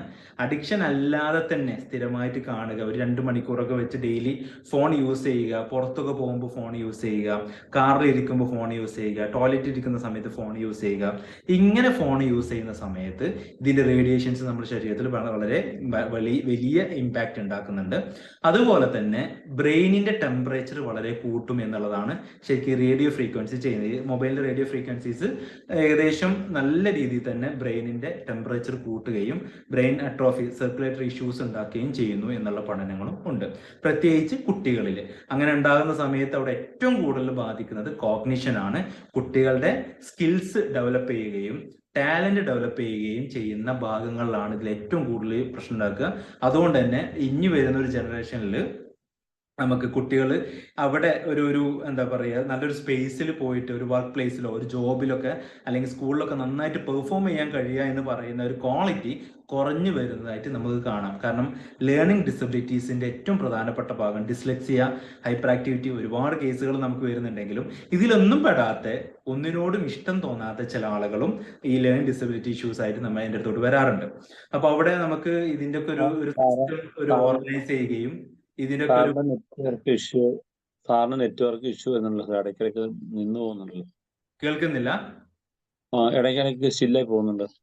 ഇല്ലല്ലോ, ക്ലിയർ ആണ് സർ, ക്ലിയർ ആണ്. ക്ലിയർ ആണ്. ഓക്കെ. അപ്പൊ അതില് നമ്മൾ പറഞ്ഞത് ഒരു ബ്രെയിനിന്റെ ഒരു ഈ രീതിയിൽ, അതായത് റേഡിയേഷൻസിന്റെ അളവ് കൂടുകയാണെങ്കിൽ അതിന് ഏകദേശം പറയുന്നത് 30 മിനിറ്റ് ആണ്. 30 മിനിറ്റിൽ കൂടുതൽ നമ്മൾ ഈവൻ കോൺവെർസേഷനോ നമ്മൾ ഫോണിൽ ഗെയിം കളിക്കുക ഇങ്ങനെയൊക്കെ ചെയ്യുന്ന സമയമാണെങ്കിൽ ഇവിടെ ഏകദേശം ഒരു നല്ല രീതിയിൽ തന്നെ ഏകദേശം 4 ഡിഗ്രീന്റെ കൂടുതൽ ഹീറ്റ് പ്രൊഡ്യൂസ് ചെയ്യാൻ സാധ്യതയുണ്ട് എന്നുള്ളത് തന്നെയാണ് പഠനങ്ങൾ പറയുന്നത്. അങ്ങനെ വരുന്ന സമയത്ത് നമുക്ക് ഏറ്റവും കൂടുതൽ പ്രോബ്ലം വരുന്ന CNS ഇഞ്ചുറീസ് ആണ്. നമുക്കൊരു ബ്രെയിൻ ഇഞ്ചുറീസിലൊക്കെ വരുന്നത്, സർക്കുലേറ്ററി ഇഷ്യൂസ് ഒക്കെ വരുന്ന സമയത്ത് ഭയങ്കരമായ പ്രശ്നങ്ങൾ ഉണ്ടാക്കുന്നുണ്ട് അത്. അപ്പൊ അത് കുട്ടികളിൽ ഉണ്ടാക്കുന്ന എഫക്റ്റിനെ നമ്മൾ കൂടുതലായിട്ട് കാണണം. ഇതുപോലെ തന്നെയാണ് മുതിർന്നവരെന്ന് ഉദ്ദേശിക്കുന്നത് ഏർലി അഡോളസൻസ് എന്ന് പറയുന്ന ഒരു 10 മുതൽ 15 വയസ്സ് വരെയുള്ള കുട്ടികളെ നമ്മൾ നന്നായി ശ്രദ്ധിക്കണം. ഞാനിപ്പോൾ ഈ പറയുന്ന ചെറിയ കുട്ടികളുടെ കാര്യം മാത്രമല്ല, ഒരു 10 മുതൽ 15 വയസ്സ്, 15 മുതൽ 20 വയസ്സ്, നമുക്കൊരു 2-3 കമ്പാർട്ട്മെന്റ് ആയിട്ട് ഇത് മാറ്റേണ്ടി വരും. അപ്പോൾ ഓരോ ടൈമിൽ ഇതിലെ ചേഞ്ചസ് എന്താണെന്നുള്ളത് ഞാൻ പറയാം. അപ്പൊ ഇവിടെ നമ്മൾ പറയുന്നത് ഈ റേഡിയോ ഫ്രീക്വൻസിന്റെ ഭാഗമായിട്ടുള്ള ഒരു കാര്യമാണ് ഇപ്പൊ ഞാൻ പറഞ്ഞത്. ഇനി രണ്ടാമത്തെ ഭാഗം എന്ന് പറയുന്നത് വീഡിയോ ഗെയിംസ്.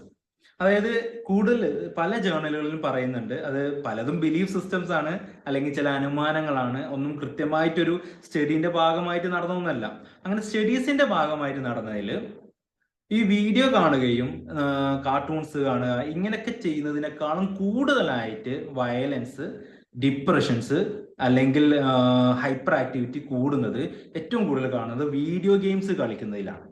അപ്പൊ ഈ കുട്ടികൾ വീഡിയോ ഗെയിംസ് കളിക്കുന്ന സമയത്ത് ശരിക്കും വിർച്വൽ ഓട്ടിസം എന്ന് പറയുന്ന ശരിക്കും അതൊരു ബിലീഫ് സിസ്റ്റമായിട്ട്, അത് കൃത്യമായിട്ട് അതിന്റെ പഠനങ്ങളൊക്കെ ഇപ്പോഴും അങ്ങനെ ഒരു കൺക്ലൂസീവ് എവിഡൻസ് ആയിട്ടൊന്നും എവിടെയും വന്നിട്ടില്ല. പക്ഷെ അവിടെ നമുക്ക് പല റിസർച്ച് പേപ്പേഴ്സും വായിച്ചു കഴിഞ്ഞാൽ അതിന്റെ ഒരു ബേസിക് ആയിട്ട് പറയുന്നത് ഒരു കാര്യം പറയുന്നത് വീഡിയോ ഗെയിംസ് ആണ് ഏറ്റവും കൂടുതൽ ബ്രെയിനിനെ ഭയങ്കരമായ രീതിയിൽ ചേഞ്ചസ് വരുത്തുകയും അവിടെ നമ്മൾ കോഗ്നിഷനെയും നമ്മുടെ സിസ്റ്റത്തെയും ലോജിക്കിനെയൊക്കെ മാറ്റുന്നു. കാരണം നമ്മൾ ലൈഫ് എക്സ്പീരിയൻസിലൂടെയാണ് ലോജിക്ക് മനസ്സിലാക്കുന്നത്. എക്സാമ്പിൾ, ഒരു പാമ്പിനെ കണ്ടു കഴിഞ്ഞാൽ നമുക്ക് പേടി വരുന്നു എന്നുള്ളത് ആ പാമ്പ് വേറെ ആരെങ്കിലും കടിച്ചതായിട്ടോ നമ്മളെ കടിച്ചതായിട്ടോ അല്ലെങ്കിൽ ആരോ നമ്മൾ പഠിപ്പിച്ചു തന്നു അതിങ്ങനെ ഒരു പ്രശ്നമുള്ള അല്ലെങ്കിൽ ഒരു ഭീകര ജീവിയാണ് എന്ന് പഠിപ്പിച്ചു തന്നതിന്റെ ഭാഗമായിട്ടുമാണ് നമ്മൾ അതിനെ പേടിക്കുന്നത്. ഓക്കെ, അപ്പൊ നമ്മൾ പ്രത്യേകിച്ച് അതിനൊരു എക്സ്പീരിയൻസ് ഇല്ലെങ്കിൽ, ഈവൻ നമ്മളെ കടിക്കുന്നതോ മറ്റുള്ളവരെ കടിച്ചതായിട്ടോ നമ്മൾ കേട്ടിട്ടില്ലെങ്കിൽ, ഈവൻ നമ്മളെ പഠിപ്പിച്ച രീതി മാത്രമാണെങ്കിൽ പോലും നമ്മൾ ചിലപ്പോൾ അതിനെ തൊടാതിരിക്കുകയോ നന്നായിട്ട് കാണുകയോ പേടിക്കുകയോ ചെയ്യാൻ സാധ്യതയുണ്ട്, അല്ലെ? അതേപോലെ തന്നെ തീനെ നമ്മൾ എന്നെങ്കിലും നമുക്ക് തീ എന്ന് പറയുന്ന സംഭവം നമ്മുടെ ജീവിതത്തിൽ എപ്പോഴെങ്കിലും നമ്മളൊന്ന് തൊട്ട് കാണണം. അപ്പോൾ അതുകൊണ്ട് തന്നെ അതൊരു വലിയൊരു എക്സ്പീരിയൻസ് തന്നെ. നമ്മൾ എക്സ്പീരിയൻസ് ചെയ്തതിന് ശേഷമാണ് നമ്മൾ അത് ലോജിക്കലി നമ്മൾ മനസ്സിലാക്കുകയും നമ്മൾ ഫീഡ് ചെയ്ത് വെച്ചേക്കും ചെയ്തത്. അതുപോലെ ഓരോ കാര്യങ്ങളും മനസ്സിലാക്കി അതിനനുസരിച്ച് ബ്രെയിൻ പ്രോസസ് ചെയ്ത് അതിന്റെ തീരുമാനങ്ങൾ, തിരിച്ചറിവ് എന്ന് പറയുന്ന ഒരു വിവേകം എന്ന് പറയുന്ന അല്ലെങ്കിൽ ഒരു ഇന്റലക്ച്വൽ പവർ എന്ന് പറയുന്ന ഒരു സിസ്റ്റം ക്രിയേറ്റ് ചെയ്യണമെന്നുണ്ടെങ്കിൽ നമ്മുടെ എക്സ്പീരിയൻസിന് വളരെ വാല്യൂ ഉണ്ട്. അപ്പൊ ആ എക്സ്പീരിയൻസ് വീഡിയോ ഗെയിംസിലൂടെ ഒരാൾക്ക് കിട്ടുകയാണെങ്കിൽ, അതായത് നമ്മളൊരു 25 വയസ്സിലോ 30 വയസ്സിലോ വീഡിയോ ഗെയിം കളിക്കുന്ന പോലെ അല്ല ഒരു 5 വയസ്സിലൊരു കുട്ടി വീഡിയോ ഗെയിം കളിക്കുന്നത്. കാരണം ആ കുട്ടിനെ സംബന്ധിച്ചിടത്തോളം പുറമേയുള്ള അയാളുടെ നോളേജ് അല്ലെങ്കിൽ സിനാപ്റ്റിക് കണക്ഷൻസ് വളരെ ലോ ആണ്, വളരെ ഫ്രജൈലാണ്. അപ്പൊ അതിനെ സ്ട്രോങ് ആക്കാൻ വേണ്ടിയിട്ട് അയാൾ പുറത്തോട്ട് തന്നെ ഇറങ്ങണം, നാച്ചുറിനെ കാണണം, നാച്ചുറിലൂടെ തന്നെ അത് പഠിക്കണം. അങ്ങനെ കിട്ടുന്ന വഴിയിലൂടെ അയാൾക്ക് ഒരു ലോജിക് സിസ്റ്റം കിട്ടിയതിന് ശേഷം ഈ ടെക്നോളജി അയാൾക്ക് ഇന്റഗ്രേറ്റ് ചെയ്യാൻ പറ്റും. അങ്ങനെയാണ് നമ്മളൊക്കെ ചെയ്തിട്ടുണ്ടായിരുന്നത്. അതുകൊണ്ട് ഭയങ്കര ക്വാളിറ്റി ഉണ്ട് എന്നുള്ളതല്ല, പക്ഷെ നെഗറ്റീവ് സൈഡിലേക്ക് അത് പോകുന്ന സമയത്ത് ഭയങ്കരമായ നെഗറ്റീവ് ഇഷ്യൂസ് ഉണ്ടാവാറുണ്ട്. അപ്പൊ അവിടെ നമുക്കൊരു വീഡിയോ ഗെയിംസ് കൂടുതൽ കളിക്കുന്നു. അപ്പൊ ആ കുട്ടി അതിലൂടെയാണ് അത് പഠിക്കുന്നത്. അതിലൂടെ പഠിക്കുന്ന സമയത്ത് കുട്ടിന്റെ വിർച്വൽ റിയാലിറ്റി ആയിട്ട് മാറുകയാണ് അത്. കാരണം പുറത്തു പോകുന്ന സമയത്ത് ചിലപ്പോൾ കുട്ടിക്ക് ഫാസ്റ്റ് ആയിട്ട് വണ്ടി ഓടിക്കണം, അല്ലെ? അതിനെ വെട്ടിക്കുക, അതിന്റെ മേലോട്ട് പോട്ടെ, അല്ലെങ്കിൽ ഭയങ്കര ഫാസ്റ്റ് ആയിട്ട് പോട്ടെ, അല്ലെങ്കിൽ നമുക്ക് അതിനൊരു ഭയങ്കര തീവ്രത ഫീൽ ചെയ്യും ചിലപ്പോൾ. അപ്പൊ ആ കുട്ടി ഒരു 15 വയസ്സ് 20 വയസ്സൊക്കെ ആവുന്ന ചിലപ്പോൾ 15 വയസ്സിൽ തന്നെ ചിലപ്പോൾ വണ്ടി എടുത്തിട്ട് പോകാനുള്ള ഒരു ശ്രമം നടത്തും. 18 വയസ്സിലെ ലൈസൻസ് എടുക്കുക, അതിനൊക്കെ ഒഴിവാക്കും. കാരണം എനിക്കത് അറിയാം. ഓക്കെ, കാരണം കുട്ടി ഓൾറെഡി ഒരു വിർച്വൽ റിയാലിറ്റിയിലാണ് നിൽക്കുന്നത്. ആരെങ്കിലും പോയിട്ട് ഇടിക്കാനൊന്നും ഒരു പേടിയില്ല, അടിക്കാനൊന്നും പ്രശ്നമില്ല. ചിലപ്പോൾ വീട്ടിലെ സിസ്റ്റം ഇങ്ങനെയൊന്നും അല്ല, വീട്ടിലൊക്കെ വാപ്പയും അല്ലെങ്കിൽ ഒരു ഫാദർ മദറൊക്കെ ഭയങ്കര നീറ്റ് ആയിരിക്കാം. പക്ഷെ കുട്ടികൾ ഈ ഒരു രീതിയിലുള്ള ഒരു അറിവുകൾ ശേഖരിച്ചതിന്റെ ഭാഗമായിട്ട് അവർ ലൈഫിൽ ഇത് റിഫ്ലക്ട് ചെയ്തുകൊണ്ടിരിക്കുന്ന രീതികൾ വളരെ നെഗറ്റീവ് ആയിരിക്കും. അപ്പൊ അതിന് ഏറ്റവും കൂടുതൽ കാരണം ഉണ്ടാക്കുന്ന ഒരു സാധനമാണ് വീഡിയോ ഗെയിംസ് എന്ന് പറയുന്നത്.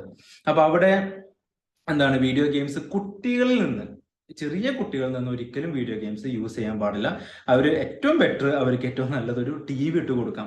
ഒരു പരിധി വരെ TV കാണുന്നത് ഒരു പരിധി വരെ പ്രശ്നമില്ല. കാരണം ഈ TV എന്ന് പറയുന്നത് നമുക്ക് എവിടേക്കും കൊണ്ടുപോകാൻ പറ്റില്ല, അല്ലെ?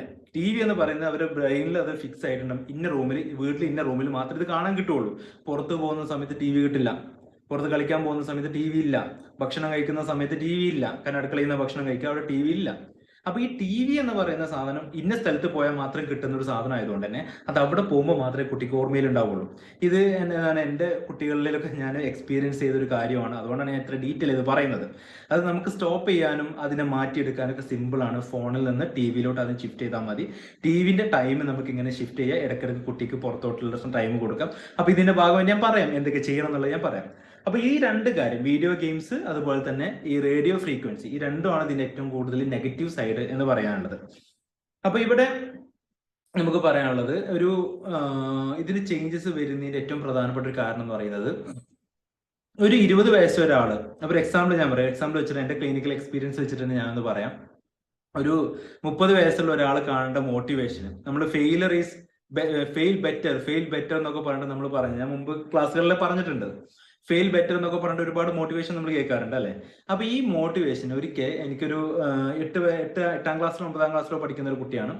അപ്പൊ ഞാൻ ഇവനിങ്ങനെ ഒരു എന്താണ് പഠിക്കാൻ പറ്റുന്നില്ല, ഇവനൊരു ADHD ഉണ്ട്, ഓൾറെഡി ഡയഗ്നോസ്ഡ് ആണ്. അതിന്റെ കൂടെ തന്നെ ഡിസ്ലെക്സിയ, പല തരത്തിലുള്ള ലേണിംഗ് ഡിസബിലിറ്റീസ് ആൾക്കുണ്ട്. അങ്ങനെ അതിനോട് സംസാരിക്കുന്ന സമയത്ത് ഭയങ്കര ലോജിക്കാണ് ഇവന് ഈ TV കണ്ട് ഇവനൊരു ജന്മനുള്ള കഞ്ചനേറ്റഡ് ആയിട്ടുള്ള കുറച്ച് ഇഷ്യൂസ് ഓൾറെഡി ഉണ്ട്. പക്ഷെ ഇവൻ എൻ്റെ അടുത്ത് ചോദിച്ചൊരു ചോദ്യം, നമുക്കിപ്പോ ഞാൻ 10th ഇപ്പൊ നിങ്ങൾ 9ാം ക്ലാസ്സിൽ ഇപ്പൊ നന്നായിട്ട് പഠിച്ചില്ലെങ്കിൽ നമ്മൾ ഫെയിൽ ആയി കഴിഞ്ഞാൽ എന്ത് സംഭവിക്കും ചോദിച്ചു. ഞാൻ ചുമ്മാ കാഷ്വൽ ആയിട്ട് സംസാരിക്കുന്ന നേരത്ത്. അപ്പൊ അവൻ പറഞ്ഞത് ഫെയിൽ ആവുന്നത് നല്ലതല്ലേ, ഫെയിൽ ആയി കഴിഞ്ഞാൽ എന്താ കുഴപ്പം, നമ്മൾ ഒരുപാട് ഫെയിൽ ആകുമ്പോഴല്ലേ നമ്മൾ സക്സസ് നമുക്ക് ഉണ്ടാവുന്നുള്ളൂ എന്ന് പറഞ്ഞു. സംഭവം നല്ലതാണ്. പക്ഷെ അവൻ കേട്ടത് ലൈഫിന്റെ ഫെയിലറും സ്കൂളിൽ പോയിട്ടുണ്ടാകുന്ന ഫെയിലറും രണ്ടും വ്യത്യാസമുണ്ട്. മാത്രമല്ല ആ ഫെയിലർ നമ്മൾ ഉണ്ടാക്കുന്ന ഫെയിലർ ആണോ എന്നുള്ളതും നമ്മളെല്ലാം ചെയ്തിട്ടും നമുക്കൊരു ഫെയിലർ വരുന്നുള്ളതും രണ്ടും വ്യത്യാസമുണ്ട്. ഇങ്ങനെ തരം തിരിച്ച് മനസ്സിലാക്കാനുള്ള ലോജിക്ക് ഇവർക്ക് വർക്കൗട്ട് ആവില്ല. ഓക്കെ, അതായത് അഡൽട്സിന് മനസ്സിലാവുന്ന കണ്ടന്റ് നമുക്ക് TV പണ്ട് കാർട്ടൂൺസ് ഒക്കെ നമുക്കറിയാം അല്ലെ. നമുക്ക് ഒരു 20 വയസ്സ് 25 വയസ്സായ ആളുകൾക്ക് കാണാനുള്ള സിനിമകളും ചാനലുകൾ വേറെ ഉണ്ട്, കുട്ടികൾക്ക് മാത്രമായിട്ട് കാണുന്ന വേറെ ചാനൽ. ഇങ്ങനെ ഒരു സിസ്റ്റം എന്തില്ല യൂട്യൂബിലോ സോഷ്യൽ മീഡിയയിലോ ഒന്നും ഇല്ല. അപ്പൊ അവര് ഇത് കാണുന്നത് ഒരു 30 വയസ്സിലോ 25 വയസ്സിലൊക്കെ കാണേണ്ട കുറെ കാര്യങ്ങളായിരിക്കും 5 വയസ്സിൽ 6 വയസ്സിൽ 7 വയസ്സിലൊക്കെ കാണുന്നത്.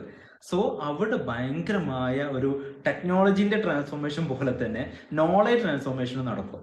അപ്പൊ അവിടെ നമുക്ക് പോസിറ്റീവായിട്ട് ഇതിനെടുക്കാം. ഓക്കെ, ഇപ്പൊ ചില കുട്ടികളൊക്കെ ഉണ്ട് 20 വയസ്സിന്റെ പക്വതയിൽ 8 വയസ്സിൽ ജീവിക്കുന്ന പല ആളുകളുണ്ട്. അപ്പൊ അവിടെ നമുക്ക് ആ ഒരു കൾച്ചറൽ സിസ്റ്റം മാറുന്നവരുണ്ടാവും, നോളേജ് സിസ്റ്റം മാറുന്നവരുണ്ടാവും. ഭയങ്കരമായ നോളേജ് കിട്ടി 8ാം ക്ലാസ് എത്തുമ്പോൾ തന്നെ ഒരു +2 കഴിഞ്ഞൊരു ഫീൽ അവർക്ക് ഉണ്ടാവും, കാരണം അത്രയും നോളേജ് അവർ ഉണ്ടാക്കിയിട്ടുണ്ടാവും. പോസിറ്റീവായ ഒരു സൈഡ് ഇതിനുണ്ട്.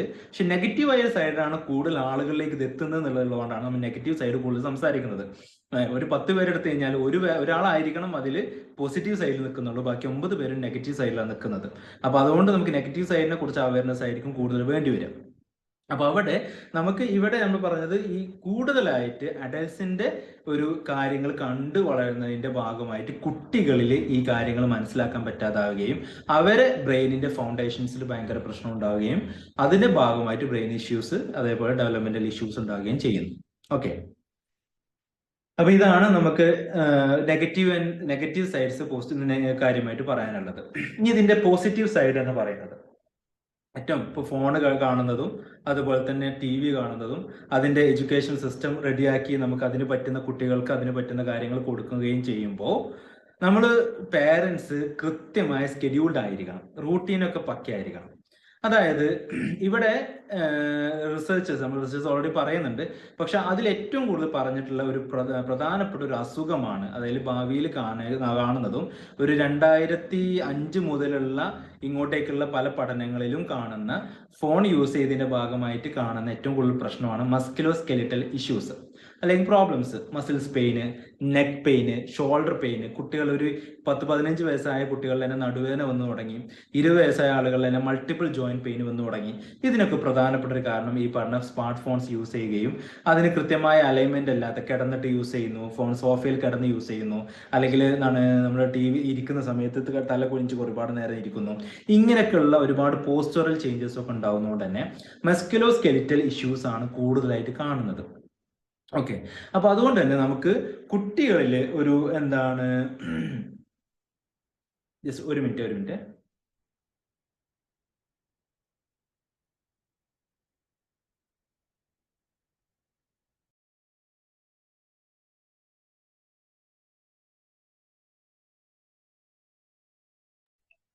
Okay, sorry. കുട്ടികളിൽ അതായത് മസ്കുലോസ്കെലിറ്റൽ ഇഷ്യൂസ് ആണ് കൂടുതലായിട്ട് കാണുന്നത് എന്നുള്ള ഒരു സ്റ്റഡീസ് വന്നിട്ടുണ്ട്. ഒരുപാട് പ്രോബ്ലംസ് ഉണ്ട്, അതിൽ ഏറ്റവും പ്രധാനപ്പെട്ട ഒരു പ്രോബ്ലമാണ് മസ്കുലോസ്കെലിറ്റൽ പ്രോബ്ലംസ് എന്ന് പറയുന്നത്. അതായത് നമ്മൾ പോസിറ്റീവായിട്ട് പറയാനുള്ള ഒരു കാര്യമാണ് തുടങ്ങിയത്. അതായത് കുട്ടികൾ നമ്മളിപ്പോൾ ഒരു ഫോൺ കൊടുക്കുകയും അതിനെ കറക്റ്റായിട്ട് റൂട്ടീനൊക്കെ ചെയ്ത് സയന്റിഫിക് ആയിട്ടുള്ള കാര്യങ്ങളൊക്കെ കുട്ടികൾ കാണിച്ചു കൊടുക്കുന്നു, എന്ത് പഠിക്കണം, എന്ത് ചെയ്യണം, എങ്ങനെ കാര്യങ്ങളെ കുറിച്ചൊക്കെ നമുക്ക് ധാരണ, പേരൻസിന് നല്ല ധാരണ ഉണ്ടായിരിക്കണം. അങ്ങനെ ആ കുട്ടികൾക്ക് അതുമായി ബന്ധപ്പെട്ടുള്ള കാര്യങ്ങൾ മാത്രം കൊടുക്കുക. അതിൽ ഏറ്റവും പ്രധാനമായ ഒരു ടീച്ചിങ് സ്റ്റൈലാണ് ലേണിംഗ് എന്ന് പറയുന്നതിൽ ഏറ്റവും കൂടുതൽ ലിസണിങ് ആൻഡ് സ്പീക്കിംഗ്. നമ്മൾ ചെയ്യാത്ത ഒരു ഭാഗമാണ് ലിസണിങ് ആൻഡ് സ്പീക്കിംഗ് എന്ന് പറയുന്നത്. റീഡിങ് ആൻഡ് റൈറ്റിംഗ് എന്ന് പറയുന്നത് സെക്കൻഡ് പാർട്ടാണ്. അപ്പൊ ഫസ്റ്റ് പാർട്ട് എന്ന് പറയുന്നത് ലിസണിങ് ആൻഡ് സ്പീക്കിംഗ്. അപ്പൊ ഇതാണ് കുട്ടികൾ നമ്മളിൽ നിന്ന് മിറർ ചെയ്യുന്നത്. അതുകൊണ്ടാണ് നമ്മുടെ ഭാഷ അവരിലേക്ക് പോകുന്നത്. അപ്പൊ ഞാനൊരു ബോബ് പ്രോക്ടർ എന്ന് പറഞ്ഞിട്ട് വലിയൊരു സൈക്കോളജിസ്റ്റ് ആണ്. അദ്ദേഹം മൈൻഡ് ട്രെയിനർ ആണ്. അപ്പൊ പുള്ളി പറയുന്ന ഒരു കാര്യമുണ്ട്, നമുക്കൊക്കെ ഒരു ഭാഷ സംസാരിക്കാൻ പറ്റാനുള്ള റീസൺ എന്താ വെച്ചാൽ നമ്മൾ വീട്ടിൽ ഒരു ഭാഷ സംസാരിച്ചിട്ടുണ്ടായിരുന്നുള്ളൂ. നമ്മൾ വീട്ടിൽ 100 ഭാഷകൾ സംസാരിച്ചിരുന്നെങ്കിൽ നമ്മൾ 100 ഭാഷകൾ സംസാരിക്കുമായിരുന്നു. ഓക്കെ, അപ്പൊ നമ്മുടെ മിറർ ചെയ്ത ആ ഒരു പോയിന്റിൽ നമ്മൾ ചെറിയ പ്രായത്തിൽ നമ്മൾ മിറർ ചെയ്തിരിക്കുന്നത് ഒരു ലാംഗ്വേജ് നമ്മൾ ലിസൺ ചെയ്യുന്നു, പിന്നെ സ്പീക്ക് ചെയ്യുന്നു. അപ്പൊ ഈ ലിസണിങ് ആൻഡ് സ്പീക്കിംഗ് വളരെ നല്ല ക്വാളിറ്റിയാണ്. പ്രത്യേകിച്ച് കുട്ടികൾ നല്ല പെട്ടെന്ന് ഗ്രാസ്പ് ചെയ്യാൻ പറ്റും. അതുകൊണ്ടാണ് ലിസണിങ് നല്ല കാര്യങ്ങൾ കൊടുത്തു കഴിഞ്ഞാൽ ആ നല്ല കാര്യങ്ങളായിരിക്കും ലിസൺ ചെയ്യുക. അപ്പൊ അവർക്ക് പറ്റുന്ന കാര്യങ്ങൾ മാത്രം നമ്മൾ കേൾപ്പിച്ചു കൊടുത്താൽ മതി. അപ്പൊ അവർക്ക് പറ്റുന്നത് എന്താ, അതിനെക്കുറിച്ച് നമ്മളൊന്ന് റിസർച്ചസ് ചെയ്യാം. അതിന് നമുക്ക് ഓരോ പേരൻസിനും പറയാം എന്റെ ക്വാളിറ്റി, എൻ്റെ വൈഫിന്റെ ക്വാളിറ്റി നമുക്കറിയാം. അപ്പൊ എൻ്റെ കുട്ടിയുടെ ക്വാളിറ്റി ഇങ്ങനെയാണ് ഉണ്ടാവുക ഇപ്പോൾ. അതുകൊണ്ട് അതിനെ ഞാൻ എന്ത് ചെയ്യണം, ഡെവലപ്പ് ചെയ്യണമെങ്കിൽ എന്തൊക്കെ കാര്യങ്ങൾ ചെയ്യണം, ഇത് മാത്രം ബേസിക്കലി നമുക്ക് ആ നോളജ് മാത്രം മതി. ഓക്കെ, പാരന്റിങ്ങിലൊക്കെ ഞാൻ പറയുന്നത് ഭയങ്കരമായി നിങ്ങൾ ഇങ്ങനെ IQ ടെസ്റ്റ് ചെയ്യാനും ആപ്റ്റിറ്റ്യൂഡ് ടെസ്റ്റ് ചെയ്യാനും അങ്ങനെ കുട്ടികളെ ഇങ്ങനെ ഒരു യന്ത്രമാക്കി മാറ്റേണ്ട ആവശ്യമൊന്നുമില്ല.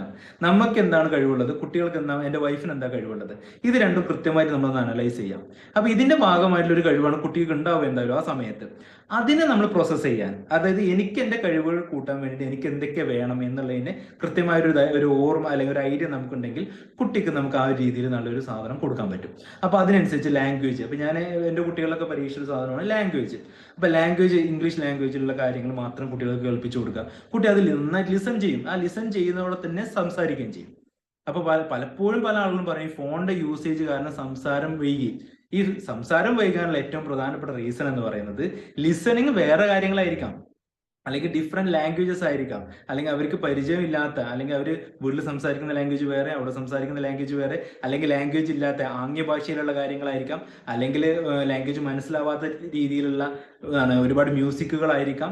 ഇങ്ങനെയുള്ളതാണ് കുട്ടി കാണുന്നതെങ്കിൽ, അല്ലെങ്കിൽ ഗെയിംസ് ആവാം, ഇങ്ങനെയാണ് കുട്ടി കാണുന്നതെങ്കിൽ കുട്ടിക്ക് എന്ത് ചെയ്യും, ഈ പറയുന്ന ഇഷ്യൂസ് വന്നു തുടങ്ങും. അങ്ങനെ വന്നു തുടങ്ങുന്ന സമയത്ത് കുട്ടിക്ക് വരുന്ന ഒരു പ്രധാനപ്പെട്ട ഇഷ്യൂ ആണ് ലിംഗ്വിസ്റ്റിക് പ്രോബ്ലം എന്ന് പറയുന്നത്. സംസാരിക്കാൻ ശേഷി കുറേ, അല്ലെങ്കിൽ സംസാരിക്കുന്ന രീതികൾ മാറി തുടങ്ങുന്നു, അല്ലെങ്കിൽ അതിന്റെ ഇമോഷൻസ് മാറി തുടങ്ങുക എന്ന് പറയുന്നത്. അപ്പൊ അവിടെ നമ്മൾ അതിനെ നന്നായിട്ട് സ്റ്റിമുലേറ്റ് ചെയ്യുന്ന രീതിയിലുള്ള ലാംഗ്വേജ് സ്കില്ല് ഉണ്ടാക്കാൻ പറ്റുന്ന വീഡിയോസ് കുട്ടികൾക്ക് കാണിച്ചു കൊടുക്കാം. അങ്ങനെ കാണിക്കുന്നതിലൂടെ കുട്ടി ഏകദേശം 4 വയസ്സിൽ 5 വയസ്സിൽ നന്നായിട്ട് ഇംഗ്ലീഷ് പറയുന്ന കുട്ടികൾ നമുക്കറിയാം. അവരൊക്കെ കൂടുതൽ ഈ രീതിയിൽ തന്നെ പഠിച്ചു വന്ന കുട്ടികളാണ്. അപ്പൊ ഇതുപോലെ തന്നെ ടെക്നോളജി നന്നായിട്ട് യൂസ് ചെയ്യാൻ 8 വയസ്സിലും 11 വയസ്സിലും കമ്പനീസ് ഫോം ചെയ്ത് 4ഉം 5ഉം കമ്പനീസ് ഫോം ചെയ്ത ആളുകൾ നമ്മുടെ കൂട്ടത്തിലുണ്ട്, കുട്ടികൾ നമ്മുടെ കൂട്ടത്തിലുണ്ട്. അപ്പൊ അവരൊക്കെ ചെറിയ കുട്ടികൾ 20 വയസ്സ് 25 വയസ്സിലും പ്രായമുള്ള പക്വതയിൽ മെച്യൂരിറ്റിയിൽ സംസാരിച്ചു തുടങ്ങുന്നു, അല്ലെങ്കിൽ അവർ അതിനനുസരിച്ച് കാര്യങ്ങൾ കാണാൻ തുടങ്ങുന്നു. അതിന് ഈ പറയുന്ന രീതിയിലുള്ള ഒരു ട്രെയിനിങ് അവർക്ക് ഉണ്ടായിട്ടുണ്ട്. അതുമായി ബന്ധപ്പെട്ടുള്ള പഠനങ്ങളും, അല്ലെങ്കിൽ കുട്ടി ഫാദറിനെ മദറിനെ നന്നായിട്ട് മിറർ ചെയ്യുന്നതിന്റെ ഭാഗമായിട്ടാണ് അവർ ആ ഒരു പോയിന്റിലേക്ക് എത്തിപ്പെടുന്നത്. അപ്പൊ അവിടെ നമുക്ക് പോസിറ്റീവ് എന്ന് പറയുന്നത്, നമ്മൾ കൃത്യമായിട്ട് ട്രെയിൻ ചെയ്ത് കഴിഞ്ഞാൽ പാരന്റ്സിന് അറിഞ്ഞിരിക്കണം കുട്ടിയുടെ സ്റ്റേജ് ഏതാണെന്നുള്ളത്. അവിടുന്ന് കൃത്യമായിട്ട് ആ കുട്ടീനെ ട്രെയിൻ ചെയ്യാൻ വേണ്ടിയിട്ടുള്ള വീഡിയോസും ഇങ്ങനെയുള്ള TV സിസ്റ്റത്തിൽ നിന്ന് മാത്രം, ഫോണ് ഒരിക്കലും സ്മാർട്ട് ഫോൺസ് കൊടുക്കാതെ TV-ന്ന് മാത്രം നമ്മൾ അത് കാണിച്ചു കൊടുക്കുകയാണെങ്കിൽ കുട്ടി ഒരു പരിധി വരെ അതിനെ ശ്രദ്ധിക്കാനും മനസ്സിലാക്കാനും അതിനനുസരിച്ചുള്ള ആക്ടിവിറ്റീസ് കൂട്ടാനും ചെയ്യുന്നു. ഇനി ഓൾറെഡി ഫോൺ കൊടുത്തിട്ട് ഇനി എന്ത് ചെയ്യണം എന്നറിയാൻ പറ്റാത്ത ആളുകളെ പറ്റിയിട്ട്, അതായത് ഫോൺ ഓൾറെഡി കൊടുത്തു, ഏകദേശം ഒരു 2 വർഷമായി, അല്ലെങ്കിൽ 5 വർഷമായി, അല്ലെങ്കിൽ 10 വർഷമായിട്ട് ഫോൺ യൂസ് ചെയ്യുന്നുണ്ട്, ഇനി ഇതിന്ന് മാറ്റിയെടുക്കാൻ പറ്റുന്നില്ല, കുട്ടിക്ക് ഭയങ്കര അഗ്രഷൻ വന്നിട്ടുണ്ട്, അല്ലെങ്കിൽ കുട്ടിക്ക് ഭയങ്കര വാശി വരുന്നുണ്ട്, ഇത് മാറ്റിയെടുത്ത് എന്നെ ഒരുപാട് അടിക്കുന്നുണ്ട്, ഇങ്ങനെയൊക്കെ പറഞ്ഞ കേസുകൾ വന്നിട്ടുണ്ട്. ഇവിടെ നമുക്ക് മനസ്സിലാക്കേണ്ടത് ന്യൂറോ പ്ലാസ്റ്റിസിറ്റി എന്ന് പറഞ്ഞൊരു കൺസെപ്റ്റ് ഉണ്ട്. ബ്രെയിനിന്റെ കൺസെപ്റ്റ് എന്ന് പറഞ്ഞാൽ ബ്രെയിൻ പ്ലാസ്റ്റിസിറ്റി, അതായത് ബ്രെയിനിന്റെ നമുക്ക് കൊടുക്കുന്ന എക്സ്പീരിയൻസസിലൂടെ ബ്രെയിനിന്റെ ആക്ഷൻസും ചേഞ്ചസും ഒക്കെ വരുത്താൻ കഴിവുള്ള ഒരു ഓർഗനാണ് ബ്രെയിൻ എന്ന് പറയുന്നത്. അപ്പൊ ന്യൂറോ പ്ലാസ്റ്റിസിറ്റി എന്ന് പറഞ്ഞാൽ ബ്രെയിനിന്റെ സിസ്റ്റത്തെ മാറ്റിയെടുക്കാൻ പറ്റും നമുക്ക്. അപ്പൊ നമ്മൾ കണ്ടിന്യൂസ് ആയിട്ട് നമ്മളൊരു ഇമോഷൻ കൊടുത്ത് ആ ഇമോഷൻ ആയിരിക്കും ഇവിടെ ഫീഡ് ആയിട്ടുണ്ടാവുക. ആ ഇമോഷൻ, ഈ ഫോൺ ഇല്ലാണ്ട് ഇയാൾക്ക് ജീവിക്കാൻ കഴിയില്ല എന്നുള്ളൊരു ഇമോഷൻ ആയിരിക്കും. അപ്പോൾ ഈ ഫോൺ ഇല്ലാതെ ആക്കിയിട്ട് ഇയാൾ ജീവിച്ച് തുടങ്ങുന്നതോടെ മെല്ലെ മെല്ലെ നമുക്ക് ഈ ന്യൂറോ പ്ലാസ്റ്റിസിറ്റി വർക്ക് ആവുകയും അഡാപ്റ്റ് ചെയ്യാൻ പറ്റുകയും ചെയ്യുക എന്ന് പറയുന്നത് നോർമലാണ്, അങ്ങനെ എല്ലാവർക്കും ചെയ്യാൻ കഴിയും. പക്ഷേ ചില കേസുകളിൽ ഹൈപ്പർ ആക്റ്റീവ് ഡിസോർഡർ ഉള്ള കേസുകൾ, പ്രത്യേകിച്ച് ADHD, ഏറ്റവും കൂടുതൽ കേസസ് നമുക്ക് വന്നാൽ ADHD ആയിരുന്നു. ADHD ഉള്ള കുട്ടികളിൽ ഇത്തരത്തിൽ ഫോൺ കൊടുക്കുകയോ കൂടുതൽ TV, മൊബൈൽ ഗെയിംസ് കൊടുക്കുകയോ ചെയ്യുന്നത് ഭയങ്കരമായിട്ട് വേസ്റ്റ് ആവുകയും ഇവരിൽ നിന്ന് ഭയങ്കരമായ വയലൻസ് ഉണ്ടാവുകയും ചെയ്യുന്നു. സോ അവിടെ നമുക്ക് ട്രീറ്റ്മെന്റ് വേണ്ടി വരും. അതിന്റെ കൂടെ തന്നെ ഇവർക്ക് ഒരു മൈൻഡ് ട്രെയിനിങ്ങും കൊടുക്കേണ്ടി വരും. ഇതാണ് ഇതിന്റെ ഒരു സിസ്റ്റം. കാരണം അവർക്ക് ഒരിക്കലും ഒരു നോർമൽ കൗൺസിലിങ്ങിലോ അല്ലെങ്കിൽ നമ്മൾ കൊടുക്കുന്ന ചില ടാസ്കുകളിലൂടെ ഒന്നും നമുക്ക് ചേഞ്ച് ചെയ്യാൻ പറ്റില്ല. ട്രീറ്റ്മെന്റ് ഒരു സൈഡിൽ നിന്ന് വേണ്ടി വരും, ഒരു സൈഡിൽ നിന്ന് നല്ലൊരു സൈക്കോ തെറാപ്പിയും സിസ്റ്റം പോലെ നമ്മൾ മൈൻഡ് ട്രെയിനിങ്ങും കൂടെ കൊടുക്കേണ്ടി വരും. അപ്പോൾ ഇവിടെ നോർമലി നമുക്ക് 3 വയസ്സായ ഒരാളാണോ 5 വയസ്സായ ഒരാളാണോ ഇവർക്ക് നമ്മൾ കൊടുക്കേണ്ട ഒരു സാധനം. ഇപ്പൊ നമ്മൾ ചില കുട്ടികളിലൊക്കെ കുറച്ച് മനസ്സിലാവുന്ന ഒരു കോൺഷ്യസ് ലെവലൊക്കെ ഉള്ള കുറച്ച് കുട്ടികളോട് ഞാൻ പറയുന്നത്, നിങ്ങൾ എത്ര സമയമാണോ ഫോൺ യൂസ് ചെയ്യുന്നത് അത്രയും സമയം നിങ്ങൾ ബോഡി അനക്കുക, കളിക്കുക. അപ്പോൾ നിങ്ങൾ 2 മണിക്കൂറാണ് എന്ന് കാണുന്നത് തീരുമാനിക്കാം. ആ 2 മണിക്കൂർ ഒന്ന് കളിച്ചിരിക്കണം. കളിക്കുന്ന അത്രയും സമയമേ നിങ്ങൾ ഫോൺ യൂസ് ചെയ്യാൻ പാടുള്ളൂ. ഇങ്ങനെ ഈ 2 കാര്യത്തിന് മാറ്റി വെച്ച് കഴിഞ്ഞാൽ ബാക്കിയുള്ള കാര്യങ്ങൾക്കും സമയം ഉണ്ടായിരിക്കണം. പഠിക്കാൻ ഇത്ര സമയം, ഇന്നതിന് ഇത്ര സമയം എന്ന് പറഞ്ഞ് ഇങ്ങനെ സ്കെഡ്യൂൾ ആക്കി എടുത്ത് അത് ഒറ്റയടിക്കൊന്നും കഴിയില്ല. അതിന് ആദ്യം നമ്മൾ ചെയ്യേണ്ടത് ഫാദർ ആണോ വീട്ടില്, മദർ ആണോ വീട്ടില്, ആരാണോ വീട്ടിലിരിക്കുന്നത് ഈ വീട്ടിലിരിക്കുന്ന ആള് ഇതിന് കൃത്യമായിട്ട് ഗൈഡ് ചെയ്യണം. രണ്ടാമത്തത് ഇയാളും ഇതുപോലെ തന്നെ ചെയ്തിരിക്കണം. അതായത് എത്ര നേരം ഫോൺ കാണുന്നോ, എത്രത്തോളം ഫോൺ യൂസ് ചെയ്യുന്നു അതെല്ലാം ലിമിറ്റ് ചെയ്യണം. എന്ത് കാണുന്നു എന്നുള്ളതിനും നമ്മൾ ശ്രദ്ധിച്ച് മനസ്സിലാക്കണം. അങ്ങനെ കറക്റ്റ് ആയിട്ട് ഒരു 3 മാസം വരെ, ഏകദേശം 3 മാസം അത് കൃത്യമായി നോക്കുക. 3 മാസം വിത്തിൻ 1 മന്ത് തന്നെ റിസൾട്ട് കാണും. 3 മാസം വരെ നിങ്ങൾ നന്നായി ശ്രദ്ധിക്കുക. അതായത് അവിടെ നിങ്ങൾ യൂസ് ചെയ്യുന്ന ഫോണിന്റെ ടൈം ഒന്ന് കുറയ്ക്കുക. TV ആണെങ്കിൽ ടൈം കുറയ്ക്കുക. അവിടെ നിങ്ങൾ വായിക്കാനുള്ള ശ്രമമോ അല്ലെങ്കിൽ നിങ്ങൾ അതിൽ ജോലികൾ എന്തെങ്കിലും ചെയ്യുക. ആ കുട്ടികളെ അതിലേക്ക് യൂസ് ചെയ്യുക. അതായത് സോപ്പിട്ട് നമ്മളിങ്ങനെ കൊണ്ടുവന്ന് ഒരുപാട് കൊഞ്ചിച്ചിട്ട് ഒരുപാട് ലവ് കൊടുത്ത് ഒരു അഫെക്ഷനോ കൊടുത്ത് മെല്ലെ മെല്ലെ അവർ നമ്മൾ ജോലി ചെയ്യിക്കാനും ആക്കാനും പുറത്തോട്ട് പോകുന്ന സമയത്ത് പുല്ല് പറിക്കാനും ഒക്കെ മെല്ലെ മെല്ലെ അവരിലേക്ക്, കാരണം നമ്മളത് ചെയ്യണം. നമ്മൾ ചെയ്യുമ്പോൾ അവരെ മെല്ലെ മെല്ലെ കൂട്ടി മെല്ലെ മെല്ലെ ആദ്യത്തൊന്നും അവർ അക്സെപ്റ്റ് ചെയ്തോളുന്നില്ല. പിന്നെ മെല്ലെ മെല്ലെ നമ്മൾ ഇങ്ങനെ കൂട്ടി അവരിലേക്ക് ആ ആക്ടിവിറ്റീസ് കൊടുക്കുക. ഈ ആക്ടിവിറ്റീസ് കൊടുക്കുമ്പോൾ മാത്രമാണ് ഈ ഫോണിന്റെ സിസ്റ്റം കുറയുന്നത്. ഒരിക്കലും ഫോൺ മേടിച്ച് വെച്ച് അവരെ കൂടുതൽ വയലൻസിലോട്ട് എത്തിക്കുന്നതിന് പകരം ആ ഫോണിനെ കുറിച്ചുള്ള കാര്യങ്ങൾ പറയുമ്പോഴേ നമ്മൾ അതിന് അറ്റൻഷൻ കൊടുക്കാതിരിക്കുക. ആ ഫോണിനെ കുറിച്ച് പറയുന്ന സമയത്ത് അറ്റൻഷൻ കൊടുക്കാതിരിക്കുകയും നമ്മൾ അതിനെ മെല്ലെ മെല്ലെ മാറിയിരിക്കുകയും ചെയ്യും. തരില്ല, ഭയങ്കരമായ ഒരു ഷൗട്ടിങ്ങോ കാര്യങ്ങളും കൊടുക്കുക ആദ്യം. എന്നിട്ട് മെല്ലെ മെല്ലെ മെല്ലെ നമ്മൾ അവർ പറഞ്ഞു കൊടുക്കുകയാണ്. അവരാരും കേൾക്കാൻ തയ്യാറാവില്ല. ഒരുപാട് അഡിക്ഷൻ ഉള്ള ആളുകളാണോ, ഒരുപാട് പ്രശ്നങ്ങൾ ഉണ്ടാക്കുന്ന ആളുകളാണോ, ഒരിക്കലും അവരതിനെ അക്സെപ്റ്റ് ചെയ്യാൻ തയ്യാറാവുകയില്ല. പക്ഷെ റിപ്പീറ്റഡ്ലി വിത്തിൻ ഒരു 10 days ഒരു 15 days ഒക്കെ ആവുന്നതോടെ മെല്ലെ മെല്ലെ അവർ അക്സെപ്റ്റ് ചെയ്ത് തുടങ്ങും. ബിക്കോസ് ഈ ന്യൂറോപ്ലാസ്റ്റിക് എക്സ്പീരിയൻസസ് ബ്രെയിൻ സിനാപ്സിസിനെ മാറ്റി തുടങ്ങുന്നതോടെ ഡെവലപ്മെന്റൽ ചേഞ്ചസ് വരുന്നതിലൂടെ മെല്ലെ മെല്ലെ അതിനെ അവർ അക്സെപ്റ്റ് ചെയ്ത് തുടങ്ങുകയും ആക്ടിവിറ്റീസിലോട്ട് പോവുകയും ചെയ്യുന്നു. ഓക്കെ, ഇതാണ് ഇതിൽ റിസർച്ചേഴ്സിലൊക്കെ പറഞ്ഞ രീതികൾ. അപ്പൊ ആ രീതികളാണ് നമുക്ക് ചെയ്യാൻ പറ്റുള്ളൂ. അല്ലാതെ ഒരിക്കലും ഒരു വയലന്റ് ആയിട്ടുള്ള ഒരു ടോക്സിക് ആയിട്ടുള്ള ഒരു സിസ്റ്റം നമുക്ക് അവർക്ക് ക്രിയേറ്റ് ചെയ്ത് കൊടുത്തു കഴിഞ്ഞാൽ ഭയങ്കരമായ മോശം അവസ്ഥയിലോട്ട് എങ്ങനെ പോവുള്ളൂ. അപ്പൊ ഇത്രയും കാര്യങ്ങളാണ് നമുക്ക് ഈ ഒരു മൊബൈൽ സിസ്റ്റത്തിന്റെ കുട്ടികൾക്ക് കൊടുക്കുന്നതിന്റെ ഭാഗമായിട്ട് നെഗറ്റീവും പോസിറ്റീവ്സും പറഞ്ഞു. ഇനി അവിടെ നമ്മൾ ഉണ്ടാവുന്ന കുറച്ച് റിസർച്ചേഴ്സ്, അതാണ് നമ്മൾ 3ാമത്തെ പാർട്ട് പറയുന്നത്, കുറച്ച് റിസർച്ചേഴ്സ് ആണ്. അതിൽ എവിഡൻസ് ബേസ്ഡ് റിസർച്ചേഴ്സിൽ നമുക്ക് 4 കാര്യങ്ങളാണ് അതിൽ പറയാനുള്ളത്. ഈ 4 കാര്യങ്ങൾ ഇതിന്റെ നെഗറ്റീവ് സൈഡാണ് പറയുന്നത്. അത് അഡൽട്സ്, കുട്ടികൾ, അതായത് ഇപ്പൊ ഒരു ഇമേജ് ഞാൻ ജസ്റ്റ് ഒന്ന് കാണിക്കാം.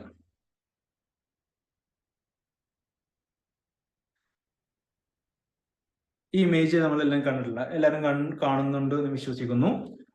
Human brain development, neural connection for different function development equality. അപ്പൊ അതായത് നമ്മൾ ഒരു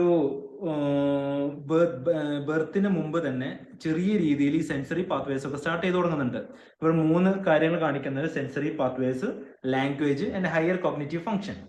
ഈ സെൻസറി പാത്വേ എന്ന് പറയുന്നത് വിഷൻ, ഹിയറിംഗ്, കേൾക്കുക, കേൾവി, കാണുക എന്ന് പറയുന്ന കാര്യങ്ങളാണ് സെൻസേഷൻസ് എന്ന് പറയുന്നത്. അപ്പൊ ഈ സെൻസേഷൻ എന്ന് പറയുന്ന കാര്യങ്ങളും ലാംഗ്വേജിന്റെ സിസ്റ്റം ഒക്കെ ഏകദേശം ബിഫോർ ബർത്ത്, കൺസെപ്ഷനുള്ള സമയത്ത് തന്നെ എന്ത് ചെയ്യുന്നുണ്ട്, ഏകദേശം സ്റ്റാർട്ട് ചെയ്യുന്നുണ്ട്. അവിടുന്ന് മുതൽ ഒരു 3 വയസ്സ് 4 വയസ്സൊക്കെ ആവുന്ന സമയത്താണ് ഇത് നന്നായിട്ട് ആക്റ്റീവ് ആവുകയും ഒരു 10-11 വയസ്സിലാണ് ഇത് ഏകദേശം, പ്രത്യേകിച്ച് ഹയർ കോഗ്നിറ്റീവ് ഫംഗ്ഷൻ ഒക്കെ ഒരു ഹയർ പോയിന്റിലോട്ട് എത്തുന്നത് ഒരു 11 വയസ്സിലാണ്.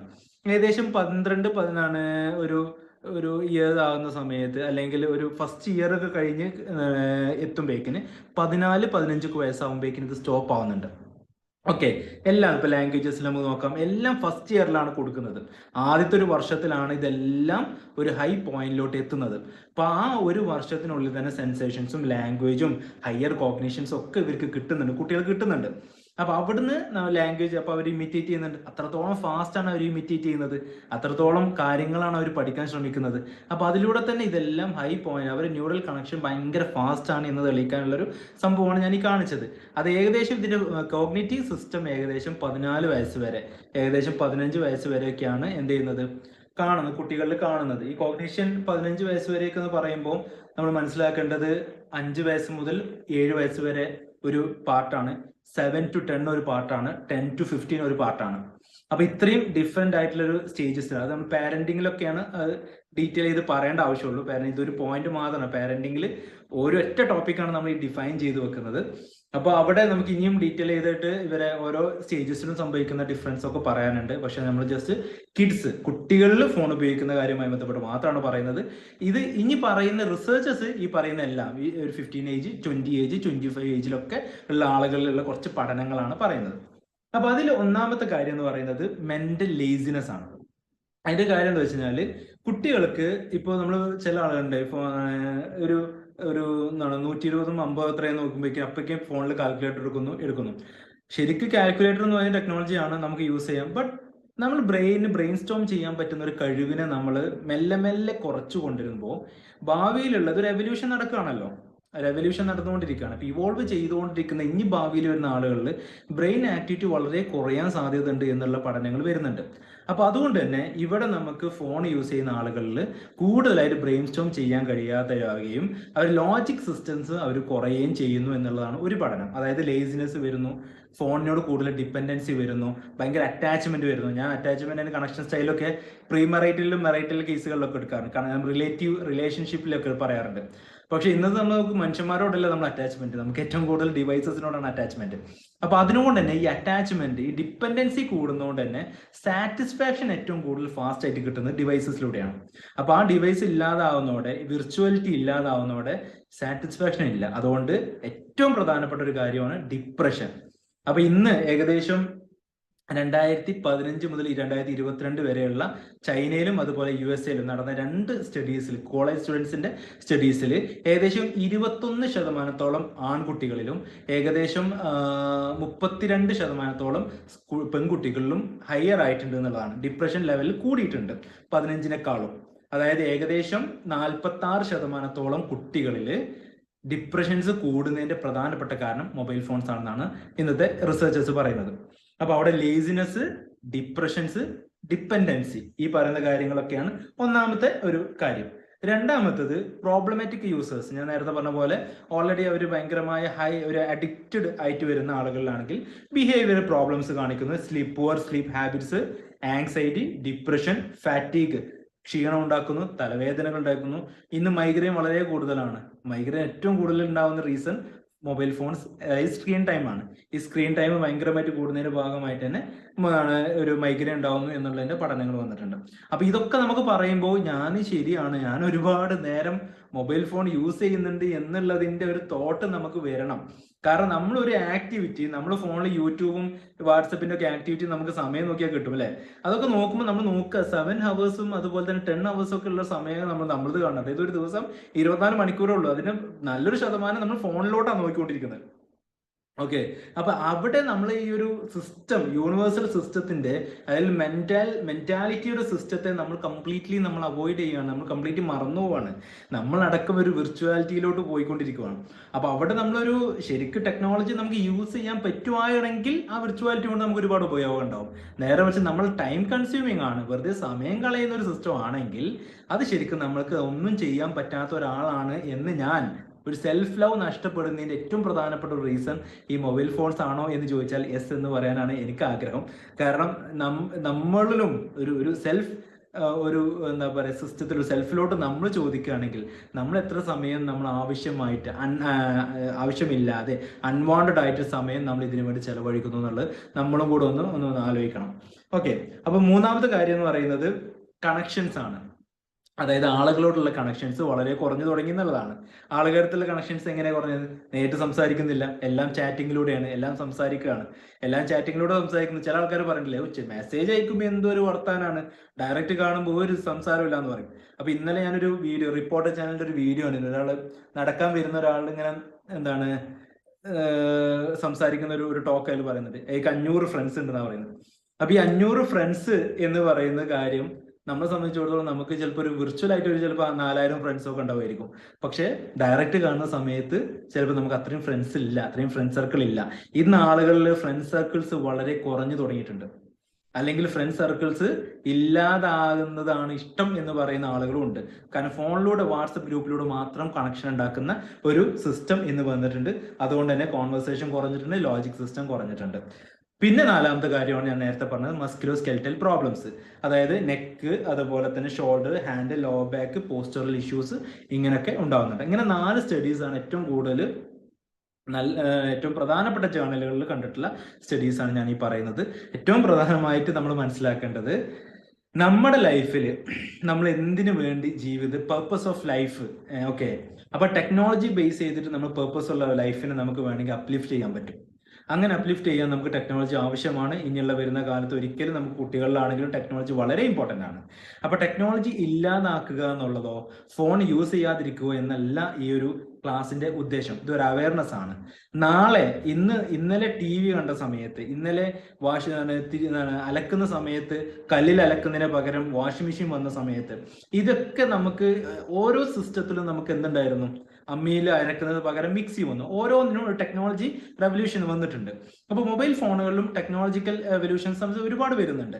അപ്പൊ നമുക്ക് അതൊക്കെ അക്സെപ്റ്റ് ചെയ്യാം. അതൊക്കെ നമുക്ക് ആവശ്യമായ രീതികൾ നമ്മൾ ഉപയോഗിക്കുകയാണെങ്കിൽ. അനാവശ്യമായ രീതികൾ ഉപയോഗിക്കുകയാണെങ്കിൽ അത് വളരെ പ്രശ്നമാണ്. കാരണം നമുക്ക് ഇപ്പോൾ ക്ലാസ് എടുക്കുന്ന നിങ്ങൾക്ക് എല്ലാവർക്കും അറിയാം, ഈ ഫോണിലൂടെ ഉണ്ടാവുന്ന പോൺ ആക്ടിവിറ്റീസ് അല്ലെങ്കിൽ ലൈംഗികമായ പ്രശ്നങ്ങൾ എത്രത്തോളം ആളുകൾ ഡിഫക്റ്റ് ഇഷ്യൂസ് ഉണ്ടാക്കുന്നു എന്നുള്ളത് ആസ് എ ഡോക്ടർ എനിക്കത് മനസ്സിലാക്കാം. കാരണം ഒരുപാട് ഇന്ന് കല്യാണം കഴിഞ്ഞ് ഉടനെ എത്രയോ കേസുകൾ സെക്ഷൽ പ്രോബ്ലംസ് പറയാൻ വേണ്ടിയിട്ട് കല്യാണം കഴിഞ്ഞ് ഉടനെ തന്നെ പറയാനുള്ളൊരു ടൈം ആയിരുന്നു. എനിക്കൊരു 5 വർഷം മുമ്പൊക്കെ അവർ കല്യാണം കഴിഞ്ഞ് ഉടനെ തന്നെ വന്നിട്ട് പറയും, ഡോക്ടർ ഇങ്ങനെ ഇഷ്യൂസ് ഉണ്ട്, എന്താ ചെയ്യാൻ പറ്റുമെന്ന്. സാധാരണ ഇതിലൊരു 30 വയസ്സോ 40 വയസ്സോ അല്ലെങ്കിൽ കല്യാണം കഴിഞ്ഞൊരു കുറഞ്ഞ 20 വർഷമെങ്കിലും കഴിഞ്ഞിട്ടാണ് ഇതൊരു പുറത്തെത്തുന്നത്, അല്ലെങ്കിൽ ആ ഒരു പ്രോബ്ലംസ് കാണുന്നുണ്ടായിരുന്നുള്ളൂ. ഇന്ന് കല്യാണം കഴിഞ്ഞ ഉടനെ തന്നെ ആ ഒരു പ്രശ്നം കാണുന്നുണ്ട്. പക്ഷേ 5 ഇയേഴ്സ് ബാക്ക്, ഒരു 5 വർഷത്തിന് ബാക്കിലേക്കുള്ള ഒരു കാര്യം ഞാൻ പറഞ്ഞത്, ഇന്ന് കല്യാണം കഴിക്കാതെ അതിനു മുമ്പ് തന്നെ ഏകദേശം എന്നെ ഏറ്റവും കൂടുതൽ ഷോക്കാക്കിയ ഒരു കേസ് എന്ന് പറയുന്നത്, എൻ്റെ സുഹൃത്തിനടുത്ത് വന്നൊരു കേസായിരുന്നു അത്.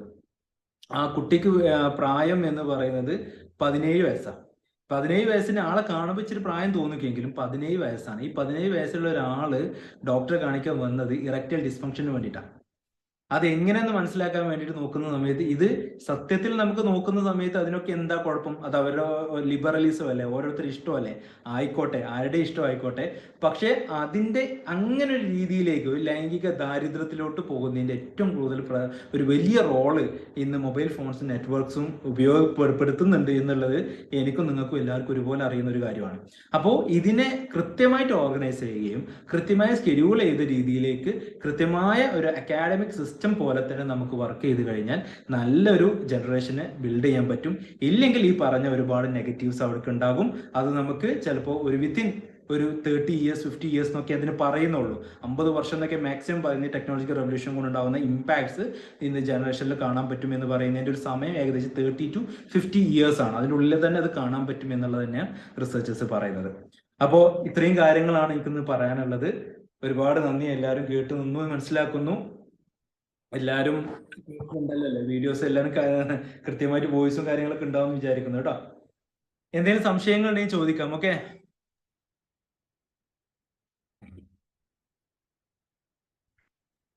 പറയാം. നല്ല മനോഹരമായ ക്ലാസ് ആയിരുന്നു. നമുക്ക് ഇതുമായി ബന്ധപ്പെട്ട് നമുക്കൊരു 4-5 ദിവസത്തെ ഒരു നമ്മൾ ഈ പ്രീ മാരിറ്റൽ കൗൺസിലിംഗിന്റെ ക്ലാസ് വെച്ച പോലെ ഒരു ക്ലാസ് ആയിട്ട് നമുക്ക് അറേഞ്ച് ചെയ്യാൻ പറ്റുമോ? അല്ല, പാരന്റിങ് ഞാൻ എന്തായാലും ചെയ്യാൻ ഉദ്ദേശിക്കുന്നുണ്ട്. Okay. Okay, thank you sir. ഇതുമായിട്ട് ബന്ധപ്പെട്ട് ആർക്കെങ്കിലും എന്തെങ്കിലും ഇത്രയും സമയം കേട്ട് നിന്നതിൽ നിന്നോ അല്ലെങ്കിൽ നമ്മുടെ കുട്ടികളുടെ ഫോൺ അഡിക്ഷനുമായിട്ട് ബന്ധപ്പെട്ടോ എന്തെങ്കിലും ഒക്കെ സംശയങ്ങൾ ചോദിക്കാമെങ്കിൽ നിങ്ങൾക്ക് ചോദിക്കാം. സാർ ഇതിനിടയിൽ ഒരു വെർച്വൽ ഓട്ടിസം എന്ന് പറഞ്ഞിട്ടൊരു കാര്യം പറഞ്ഞു സാർ, അതൊന്ന് ചെറുതായിട്ട് എക്സ്പ്ലെയിൻ ചെയ്യാമോ? വിർച്വൽ ഓട്ടിസം എന്ന് പറയുന്നത് ശരിക്ക് എന്താണ്, കുട്ടികളിൽ ഫോൺ അഡിക്ഷൻ കൂടിയതിന്റെ ഭാഗമായിട്ട് അവരെ മാനറിസംസ് മാറുകയും സംസാര രീതികൾ മാറുകയും ചെയ്യുന്നതിനാണ് ശരിക്കും വിർച്വൽ ഓട്ടിസം എന്ന് പറയുന്നത്. ശരിക്കും അതിന് കൃത്യമായ സ്റ്റഡീസ് ഒന്നും ഇല്ല. അതൊരു വിർച്വൽ ഓട്ടിസം എന്ന് പറയുന്ന ഒരു രോഗം, ഓട്ടിസം എന്ന് പറയുന്ന രോഗം ഒരു കൺജനറ്റൽ ഇഷ്യൂ ആണ്, ജനറ്റിക്കൽ ഡിസോർഡർ ആണ് അത്. അതിന് അതിന്റെ അതേ സിംറ്റംസ് ഈ ഫോൺ സ്ഥിരമായിട്ട് കാണുന്ന കുട്ടികൾ, അഡിക്ഷൻ ഉള്ള കുട്ടികൾ കാണുന്നു എന്നുള്ളതിന്റെ ഭാഗമായിട്ട് ഒരു സിസ്റ്റമാണ് വിർച്വൽ ഓട്ടിസം എന്ന് പറയുന്നത്. ശരിക്ക് എൻ്റെ ഒരു അഭിപ്രായത്തിലും ഞാൻ മനസ്സിലാക്കിയതിലൂടെ ADHD പോലെയുള്ള ഒരു ഡെവലപ്മെന്റൽ ഡിസോർഡേഴ്സ് അല്ലെങ്കിൽ ഡെവലപ്മെന്റ് ഡിലേസ് ഉള്ള കുട്ടികളിൽ ഫോൺ അഡിക്ഷൻ വന്നു കഴിഞ്ഞാൽ അതൊരു വിർച്വൽ ഓട്ടിസം ആയിട്ട് മാറാറുണ്ട്. അതായത് കുട്ടികൾക്ക് ചിലപ്പോൾ കിടക്കുന്ന സമയത്ത് ചിലപ്പോൾ ഫോൺ ഇങ്ങനെ പിടിക്കുന്ന പോലെ അതായത് ഇവർ മാനറിസംസ് ഫോണിലൂടെ കാണുന്ന വീഡിയോസോ വീഡിയോ ഗെയിംസോ അതിലുള്ള മാനറിസം ഇവർ ലൈഫിൽ എപ്പോഴും ഇവർ കാണിച്ചുകൊണ്ടേ ഇരിക്കും എന്നുള്ളതാണ്. ഇവരെ ഫേസിന്റെ എക്സ്പ്രഷൻസ് അങ്ങനെ ആയിരിക്കും. അപ്പോൾ അല്ലെങ്കിൽ അവർ കാണിക്കുന്ന കാര്യങ്ങൾ അങ്ങനെ ആയിരിക്കും. അതല്ലാതെ ഭയങ്കര വാശി കൂടുന്നു അല്ലെങ്കിൽ സംസാരിക്കാൻ നേരം വഴുകി, ഇതൊന്നും ശരിക്കും വിർച്വൽ ഓട്ടിസത്തിൽ പെടുന്നല്ല. വിർച്വൽ ഓട്ടിസം എന്ന് പറഞ്ഞാൽ പക്കയായിട്ട് എന്തെങ്കിലും ഒരു ബ്രെയിൻ ഡിസോർഡർ ഉള്ള കുട്ടികളാണ് ഇത് കാണുന്നതെങ്കിൽ അവർക്ക് ഏറ്റവും കൂടുതൽ ഇങ്ങനത്തെ ഇഷ്യൂസ്, അവർ മാനറിസം പക്കയായിട്ട് മാച്ച് ചെയ്യുന്ന രീതിയിൽ അവർ ചെയ്തുകൊണ്ടേയിരിക്കും. സംസാര രീതി അതുപോലെ ആയിരിക്കും, അല്ലെങ്കിൽ സൗണ്ടുകളൊക്കെ ഉണ്ടാക്കുന്നത് അതുപോലെ ആയിരിക്കും. അങ്ങനെയുള്ള കാര്യത്തിന് ശരിക്കും വിർച്വൽ ഓട്ടിസം എന്ന് പറയുന്നത്. അത് ഓൾറെഡി ബ്രെയിൻ ഡെവലപ്മെന്റ് ഡിലേ ഉള്ള കുട്ടികളായിരിക്കും. അവർക്ക് എന്തായാലും ട്രീറ്റ്മെന്റ് വേണ്ടി വരും. ട്രീറ്റ്മെന്റ് കൊടുത്തു കഴിഞ്ഞാൽ അത് ശരിക്കും പഴയ രീതിയിലാവുകയും ചെയ്യും. Okay sir, thank you.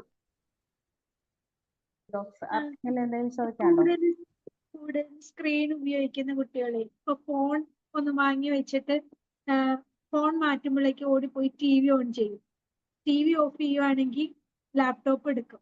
അപ്പൊ അത് ഓഫ് ചെയ്യുമ്പോൾ ഈ കുട്ടികൾ പറയുന്ന ഒരു പ്രശ്നമുണ്ട്, ഞങ്ങൾക്ക് ബോറടിക്കുക എന്ന് പറയുന്നത്. ആ ബോറടിയുടെ റീസൺ എന്തായിരിക്കും?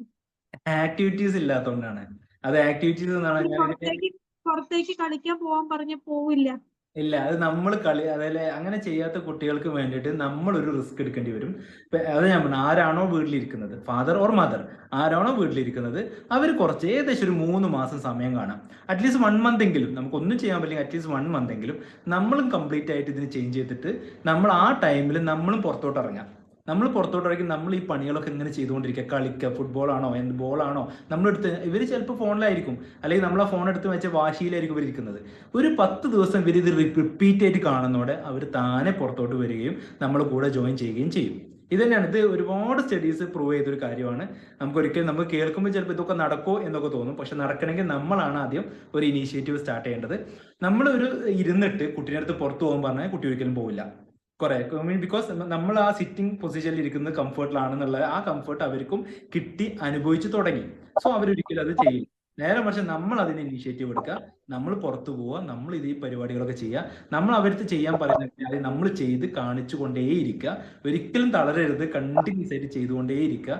വിത്തിൻ 1 മന്ത് അവർ ആ ഒരു പോയിന്റിലോട്ട് വരികയും പിന്നെ അവർ ആ റൂട്ടിലൂടെ തന്നെ പോവുകയും ചെയ്യും. അത് നമുക്ക് ക്ലിനിക്കിൽ വന്ന ഒരുപാട് കേസിൽ നമുക്ക് കറക്റ്റായിട്ട് ചെയ്യാൻ പറ്റിയിട്ടുണ്ട്. അവരെ പുറത്തുകൊണ്ട് സൈക്കിളൊക്കെ ചവിട്ടിക്കുകയൊക്കെ ചെയ്താൽ കുറച്ചും കൂടെ ബെറ്റർ ആയിരിക്കും. സാറ് സത്യം പറഞ്ഞാലേ ഈ പാരന്റ്സിന്റെ ഏറ്റവും വലിയ ഒരു വിഷയം ഇതാ. അവര് പിന്നെ ഇപ്പൊ നേരത്തെ മാഡം പറഞ്ഞ പോലെ അവർക്ക് ഇൻസ്ട്രക്ഷൻ മാത്രമേ കൊടുക്കാനുള്ള നേരമുള്ളൂ. കുട്ടികളെ കൂടെ സമയം സ്പെൻഡ് ചെയ്യാനോ അവരെ കൂടെ കളിക്കാനോ അവരെ കൂടെ എന്തെങ്കിലും ആക്ടിവിറ്റി ചെയ്യാനോ ഒരൊറ്റ പാരന്റ്സിനും നേരമില്ല. എന്നിട്ട് മക്കൾ നന്നാവില്ല എന്ന് കംപ്ലൈന്റ് പറയുകയും ചെയ്യും. സാറി പറയുന്നത് കറക്റ്റാ. ഇവിടെ പിന്നെ കുട്ടികളുടെ കൂടെ പാരന്റ്സിന് ഡെയിലി കുറച്ച് നേരം ഫിസിക്കലി ആക്ടിവിറ്റീസിൽ സ്പെൻഡ് ചെയ്യുകയാണെങ്കിൽ മൊബൈലിന്റെ അഡിക്ഷൻ ഒരുപാട് കുറയ്ക്കാൻ പറ്റും. തീർച്ചയായും അത്രേ ഉള്ളൂ. ചുരുക്കി എന്ന് പറയാൻ ഞാൻ ചില കേസുകളൊക്കെ പറയുന്നത് എന്താ വെച്ചാല്, ഒരു ദിവസം നിങ്ങൾ 2 മണിക്കൂർ കൊടുത്തെന്ന് വെച്ചോ, ഈ 2 മണിക്കൂർ കുട്ടി ഓടണം, അല്ലെ ഓടണം, കളിക്കണം, എന്തെങ്കിലും ചെയ്യണം. ഇങ്ങനെയുള്ള കുട്ടികളിൽ പ്രത്യേകിച്ച് കുഴപ്പമൊന്നും വരാറില്ല. കാരണം അങ്ങനെയുള്ള കുട്ടികളിൽ ഞാൻ ഒരുപാട് കണ്ടിട്ടുണ്ട്. അവർക്കൊരു 8 വയസ്സ് 10 വയസ്സായിട്ടും അവർ ഭയങ്കര ഇപ്പൊ ഫോണും ഇതൊന്നും യൂസ് ചെയ്യാത്ത കുട്ടികളൊക്കെ ഉണ്ട്. ആ ടൈമിൽ ചിലപ്പോൾ ഫോണും ഇതൊക്കെ യൂസ് ചെയ്യുന്നത്, പക്ഷെ ആ അതേ സമയം അവർ നന്നായിട്ട് കളിക്കുകയും ചെയ്യും, ഭയങ്കര ആക്റ്റീവും ആയിരിക്കും. അങ്ങനത്തെ കുട്ടികൾ യാതൊരു തരത്തിലും ബ്രെയിൻ ഇഷ്യൂസ് വരുന്നില്ല. കാരണം അവർ പുറത്തുനിന്ന് കാര്യങ്ങൾ പഠിക്കുന്നുണ്ട്. ഈ ഫോൺ കാണുമ്പോൾ അവർക്ക് ആ ഒരു മൈൻഡിൽ ഇവർ ഇത് കാണുന്നുള്ളൂ, എന്റർടൈൻമെന്റ് എന്നുള്ള മൈൻഡിൽ അവർ കാണുന്നുള്ളൂ. പക്ഷെ ഈ കുഞ്ഞു പ്രായത്തിലെ തുടങ്ങുന്ന സമയത്ത് എന്റർടൈൻമെന്റ് എന്നുള്ള രീതിയിലല്ല, ഇതാണ് ജീവിതം എന്ന് പറയുന്ന ജീവിതം തുടങ്ങുമ്പോഴാണ് ഇത് പ്രോബ്ലംസ് ഉണ്ടാകുന്നത്. അത് മാറ്റിയെടുക്കുക എന്ന് പറയുന്നത് ഭയങ്കര കുറച്ച് കഷ്ടപ്പാടാണ്. പക്ഷെ ഒരു മാസം നമ്മൾ അതിലേക്ക് ഇൻവെസ്റ്റ് ചെയ്യണം. നമ്മളെ കംപ്ലീറ്റ് ടൈമും നമ്മുടെ എല്ലാ കാര്യങ്ങളും നമ്മൾ അതിലേക്ക് ഇൻവെസ്റ്റ് ചെയ്ത് കൊടുത്തു കഴിഞ്ഞാൽ വിത്തിൻ 1 month അവർ ഫോൺ യൂസിങ് സ്റ്റോപ്പ് ചെയ്യും. TV മാത്രം അവർ കാണുന്നുണ്ടെങ്കിൽ ആ TV ഏതാ പൊസിഷന് അവിടുന്ന് മാത്രമേ കാണുള്ളൂ. അതന്നെ എപ്പോഴും നമ്മൾ പറഞ്ഞുകൊണ്ടേയിരിക്കുക, ഇത്ര സമയം ഉണ്ടാവുള്ളൂ, ഇത്ര സമയം ഉണ്ടാവുള്ളൂ. അത് കഴിഞ്ഞ് നമ്മൾ ഓഫ് ചെയ്ത് തുടങ്ങുക. മെല്ലെ മെല്ലെ അതും അവർ അക്സെപ്റ്റ് ചെയ്ത് അങ്ങനെ വരും. കാരണം അവർക്കുള്ള ആക്ടിവിറ്റീസ് ഇങ്ങനെ കൊടുക്കുക. കളിക്കാനുള്ള സാധനങ്ങൾ വീട്ടിലുണ്ടാകുന്ന സമയത്ത് അത് നമ്മളും കൂടെ കളിക്കുക. അതിൻ്റെ കൂടെ ബോളാണോ അല്ലെങ്കിൽ കാർഡ്ബോർഡ് വെച്ചിട്ടുള്ളതാണോ നമ്മളും കൂടെ കളിക്കുക. ഏതാണ് കിച്ചണിൽ കൊണ്ടുവരിക. കിച്ചണിൽ നമ്മൾ ചെയ്യുന്ന പണിയൊക്കെ അവരെ കൊണ്ട് ചെയ്യിപ്പിക്കുക. ക്യാരറ്റ് ആണോ ബീറ്റ്റൂട്ട് ആണോ അവർക്ക് അവരെ കയ്യിൽ കൊടുക്കുക, എന്നിട്ട് അത് പഠിപ്പിച്ചു കൊടുക്കുക. ഈവൻ നമ്മൾ ചെയ്യുന്നതൊക്കെ ഭയങ്കര ഹാപ്പിനെസ്സിലൂടെ നമ്മളിങ്ങനെ അവർക്ക് ഇങ്ങനെ കൊടുത്തുകൊണ്ടിരിക്കുമ്പോൾ ഈ കെയർ, അഫെക്ഷൻ, ലവ്, ഈ 3 കാര്യമാണ് ഇവരെ പ്ലാസ്റ്റിസിറ്റി ഭയങ്കരമായിട്ട് എക്സ്പീരിയൻസസ് ചേഞ്ച് ആക്കുകയും ഈ ഇമോഷൻസ് മെല്ലെ കട്ടായും. മൊബൈലിനോടുള്ള അഡിക്ഷൻ്റെ ഇമോഷൻ ഉണ്ടല്ലോ അത് മെല്ലെ കട്ടാവുകയും ചെയ്യും. സർ, എനിക്കൊരു കാര്യം ചോദിക്കാനുണ്ട്. ഹലോ, ചോദിച്ചോളൂ. ഗൾഫിലുള്ളവർക്ക് സ്വന്തം കുട്ടികളെ, ചെറിയ ന്യൂ ബോൺ ബേബീസ് എന്ന് വിചാരിച്ചോ, അവർക്ക് കാണണമെങ്കിൽ കുട്ടിയും നമ്മൾ ഫോണുമായിട്ട് എത്ര അകലം പാലിക്കണം? എത്രത്തോളം ഗുരുതരമാണ്? ആ കുട്ടി ഇപ്പൊ അവൾക്ക് ജനിച്ച ആ ഒരു സീനൊന്നും കണ്ടിട്ടുണ്ടാവില്ല. കുട്ടിയെ ഏകദേശം രാവിലെ, ഉച്ചക്കോ, വൈകുന്നേരം അവർക്ക് ഫ്രീ ഉള്ള സമയത്തൊക്കെ വീഡിയോ കോളിലാണല്ലോ പൊതുവെ അവര് കാണുക. അപ്പൊ അതിന് കുട്ടികൾക്ക് എത്രത്തോളം എഫക്റ്റ് ഉണ്ട്? ഒരു ഫോൺ എത്ര കുട്ടിയുടെ ഭാഗത്തുനിന്ന് അകലം പാലിക്കണം? അത് ശരിക്കും ഒരു മുറിയിൽ ഒരു ഫോൺ ഉണ്ടെങ്കിൽ തന്നെ റേഡിയേഷൻ വരുന്നു എന്നുള്ളതാണ് ശരിക്കും പറയുന്നത്. അതായത് ഒരു മുറി നമ്മളിപ്പോൾ ഒരു നോൺ വെന്റിലേറ്റർ റൂംസ് ആണെന്നുണ്ടെങ്കിൽ അതിനുള്ളിൽ അത്യാവശ്യം റേഡിയേഷൻസ് ഉണ്ടാവും. അപ്പൊ അവിടെ നമ്മൾ ഏറ്റവും കൂടുതൽ ഫോണ് കുട്ടി ഇരിക്കുന്ന ഭാഗം, കുട്ടി ഒരു റൂമിലും ഫോൺ യൂസ് ചെയ്യുന്ന ഒരു ഭാഗം വേറൊരു സ്ഥലത്തും ആകുന്നതാണ് കുറച്ചുകൂടെ നല്ലത്, ബെറ്റർ എന്ന് പറയുന്നത്. ഒരു ഏകദേശം ഒരു 2 to 3 മീറ്റേഴ്സിന്റെ ഉള്ളിൽ ഒരു സർക്കംഫറൻസിൽ ഈ റേഡിയേഷൻ നന്നായിട്ട് ഉണ്ടാവും എന്നുള്ളതിനെയാണ് പഠനങ്ങൾ പറയുന്നത്. അതുകൊണ്ട് ഏറ്റവും നല്ലൊരു കുട്ടീനെ റൂമിൽ വെക്കുക. നമ്മൾ വീഡിയോ കോളോ കാര്യങ്ങളോ ചെയ്യുന്നുണ്ടെങ്കിൽ മറ്റൊരു റൂമിൽ പോയിട്ട് വീഡിയോ കോൾ ചെയ്യുക. ഫോൺ യൂസ് ചെയ്യുമ്പോൾ കുട്ടി ഉറങ്ങിയിട്ട് ഫോൺ യൂസ് ചെയ്യാൻ പറയുക. കൂടുതലായിട്ട് ഫോണിൽ എന്റർടൈൻ ചെയ്യുന്നതാണെന്നുണ്ടെങ്കിൽ കുട്ടീനെ കയ്യിൽ വെച്ചുകൊണ്ട് ഫോൺ ഒരിക്കലും ഉപയോഗിക്കാതിരിക്കുക. അറ്റ്ലീസ്റ്റ് ഏറ്റവും ബെറ്റർ അറ്റ്ലീസ്റ്റ് അടുത്ത് ഉണ്ടാവാതിരിക്കുക ഏറ്റവും നല്ലത്. അറ്റ്ലീസ്റ്റ് ഒരു 1 മീറ്ററെങ്കിലും ഒരു അളവിൽ നമ്മൾ അതിനെ മാറ്റി നിർത്താനുള്ള സിസ്റ്റം ക്രിയേറ്റ് ചെയ്യുക. അത്രയൊക്കെ നമ്മളെ കൊണ്ട് പറ്റുള്ളൂ. ആരെയും നമുക്ക് കൂടുതൽ പ്രഷർ ചെയ്യാനും പറ്റില്ല. കാരണം ഇന്ന് ഈ ഞാൻ മനുഷ്യന്മാരുടെ അറ്റാച്ച്മെന്റിനേക്കാളും കൂടുതൽ ഫോണിനോട് അറ്റാച്ച്മെന്റുള്ള ആളുകളാണ്. മാത്രമല്ല അതിലൂടെ പല കാര്യങ്ങളും ചെയ്യുന്ന ആളുകളാണ്. സോ അവിടെ അത് അത്രയും യൂസ്ഫുൾ ആയി നിൽക്കുന്ന ഒരു പോയിന്റിലാണ് ആൾ നിൽക്കുന്നതെങ്കിൽ അറ്റ്ലീസ്റ്റ് 1 മീറ്ററെങ്കിലും അതിന്റെ അകലം പാലിക്കാനുള്ള ഒരു സ്പേസ് കൊടുക്കാൻ പറയാം. ഓക്കെ സർ, ഒരു കാര്യം കൂടി സർ. ഇപ്പോ എല്ലാവരും രാത്രി ഫോൺ ഉപയോഗിച്ച ശേഷം ഓട്ടോമാറ്റിക് ഉറങ്ങുന്ന ആൾക്കാരുണ്ടാവും. പിന്നെ അവര് ഫോണ് അവരുടെ തലയണക്കടിയിലോ അവരുടെ കിടക്കുന്ന ഒരു ഭാഗത്തോ ആണ് ഓൾമോസ്റ്റ് എല്ലാരും കാണൽ പൊതുവെ. അപ്പൊ അതിന്റെ ഭവിഷ്യത്ത് ഒന്നുകൂടി പറഞ്ഞുതരും. സെയിം ഈ റേഡിയേഷൻ തന്നെയാണ്. പക്ഷെ റേഡിയേഷന്റെ അളവ് കുറയും ഫോൺ ഓഫ് ആവുന്ന സമയത്തോ അല്ലെങ്കിൽ ഫോൺ യൂസ് ചെയ്യാത്ത സമയത്തോ റേഡിയേഷന്റെ അളവ് കുറേ തന്നെയാണ്. കോൺവെർസേഷൻ സമയത്ത് ഫോൺ കോൾ ചെയ്യുന്ന സമയത്താണ് ഏറ്റവും കൂടുതലായിട്ട് റേഡിയേഷൻ പുറത്ത് വരുന്നത്. അപ്പോൾ അവിടെ നമ്മൾ ഫോണ് ഓഫ് ചെയ്യുന്ന സമയത്താണെങ്കിൽ ഏറ്റവും ബെറ്റർ ഫോൺ അടുത്ത് വെക്കാതിരിക്കുക, ഇച്ചിരി മാറ്റി വെക്കുക. ഒരു സ്റ്റാൻഡിലോ അല്ലെങ്കിൽ ഇച്ചിരി ടേബിളിന്റെ അപ്പുറത്തോട്ടോ അല്ലെങ്കിൽ നമ്മൾ കിടക്കുന്ന ഭാഗത്ത് തലയുടെ ഭാഗത്ത് വെക്കാതിരിക്കുക. അതാണ് ശരിക്കും സ്റ്റഡീസിൽ പറയുന്നുള്ളൂ. ഓഫ് ആവുന്ന സമയത്ത് നമുക്ക് അത്രയും ഒരു റേഡിയോ ഫ്രീക്വൻസി ഭയങ്കര ലെവലിലൊന്നും വരുന്നില്ല, വളരെ കുറഞ്ഞ ഫ്രീക്വൻസിയിൽ മാത്രമാണ് വരുന്നത്. അതുകൊണ്ട് നമുക്ക് കുഴപ്പമൊന്നുമില്ല. കാരണം അതിൻ്റെ അത്രയുള്ള ഫ്രീക്വൻസി നമുക്ക് ഓൾറെഡി നമ്മുടെ ബോഡിന് ചുറ്റും ഉണ്ട്. അപ്പോൾ ഓഫ് ചെയ്യുന്ന സമയത്ത് ഫോൺ തലയുടെ ഭാഗത്ത് ഒരിക്കലും വെക്കാൻ പാടില്ല. സ്റ്റാൻഡ്, ടേബിള് കുറച്ച് മാറ്റിയിട്ട് വെക്കുക, അത്രേ ഉള്ളൂ. Okay, thank you sir. ഇത്രയും സമയം നമുക്ക് വേണ്ടിയിട്ട് സാറിന്റെ വിലപ്പെട്ട സമയം നമുക്ക് വേണ്ടി വിനിയോഗിച്ചതിനും ഒരുപാട് വാല്യുബിൾ ആയിട്ടുള്ള ഒരുപാട് ഇൻഫർമേഷൻസ് പാസ് ചെയ്തു.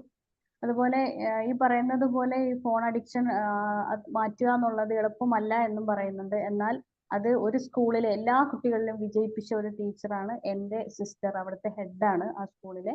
കുട്ടികൾക്ക് ഒരുപാട് ആക്ടിവിറ്റികൾ കൊടുക്കുകയും പാരൻസിന് ക്ലാസ്സുകൾ കൊടുത്തുകൊണ്ട് ആ കുട്ടികളുടെയും പാരൻസിന്റെയും ഫോൺ അഡിക്ഷൻ മാറ്റുകയും ചെയ്ത ഒരു സിസ്റ്റം അവർ ഇംപ്ലിമെന്റ് ചെയ്ത് വിജയിച്ചിട്ടുണ്ട്. അപ്പോൾ ഇത് നമ്മൾ വലിയ ബുദ്ധിമുട്ടാണ് എന്ന് തോന്നുന്ന ഒരുപാട് അഡിക്ഷനായ കുട്ടികൾക്കാണ് ഇത് മാറ്റാനായിട്ട് ഒന്ന് പാടുപെടുന്നത്. പക്ഷെ അങ്ങനെ പാടുപെടുമ്പോഴും നമ്മൾ അതിലേക്ക് എത്തിക്കഴിഞ്ഞാൽ പിന്നെ നമ്മൾ അത് കൊടുക്കാതിരിക്കാൻ തന്നെ ശ്രമിക്കുക.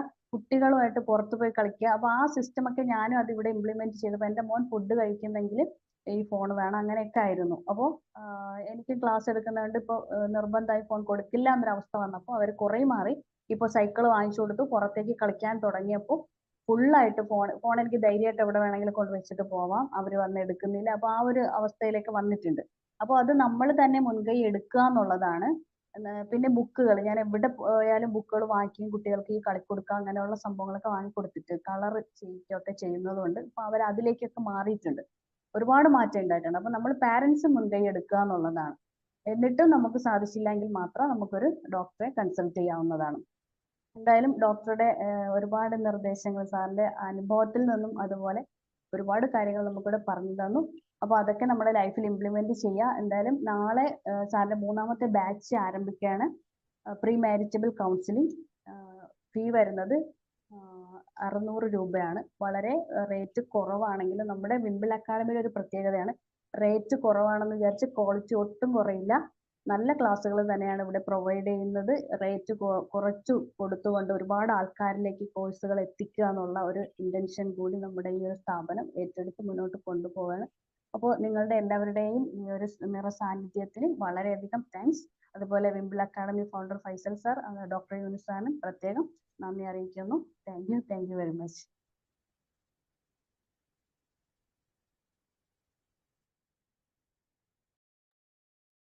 Thank you very much.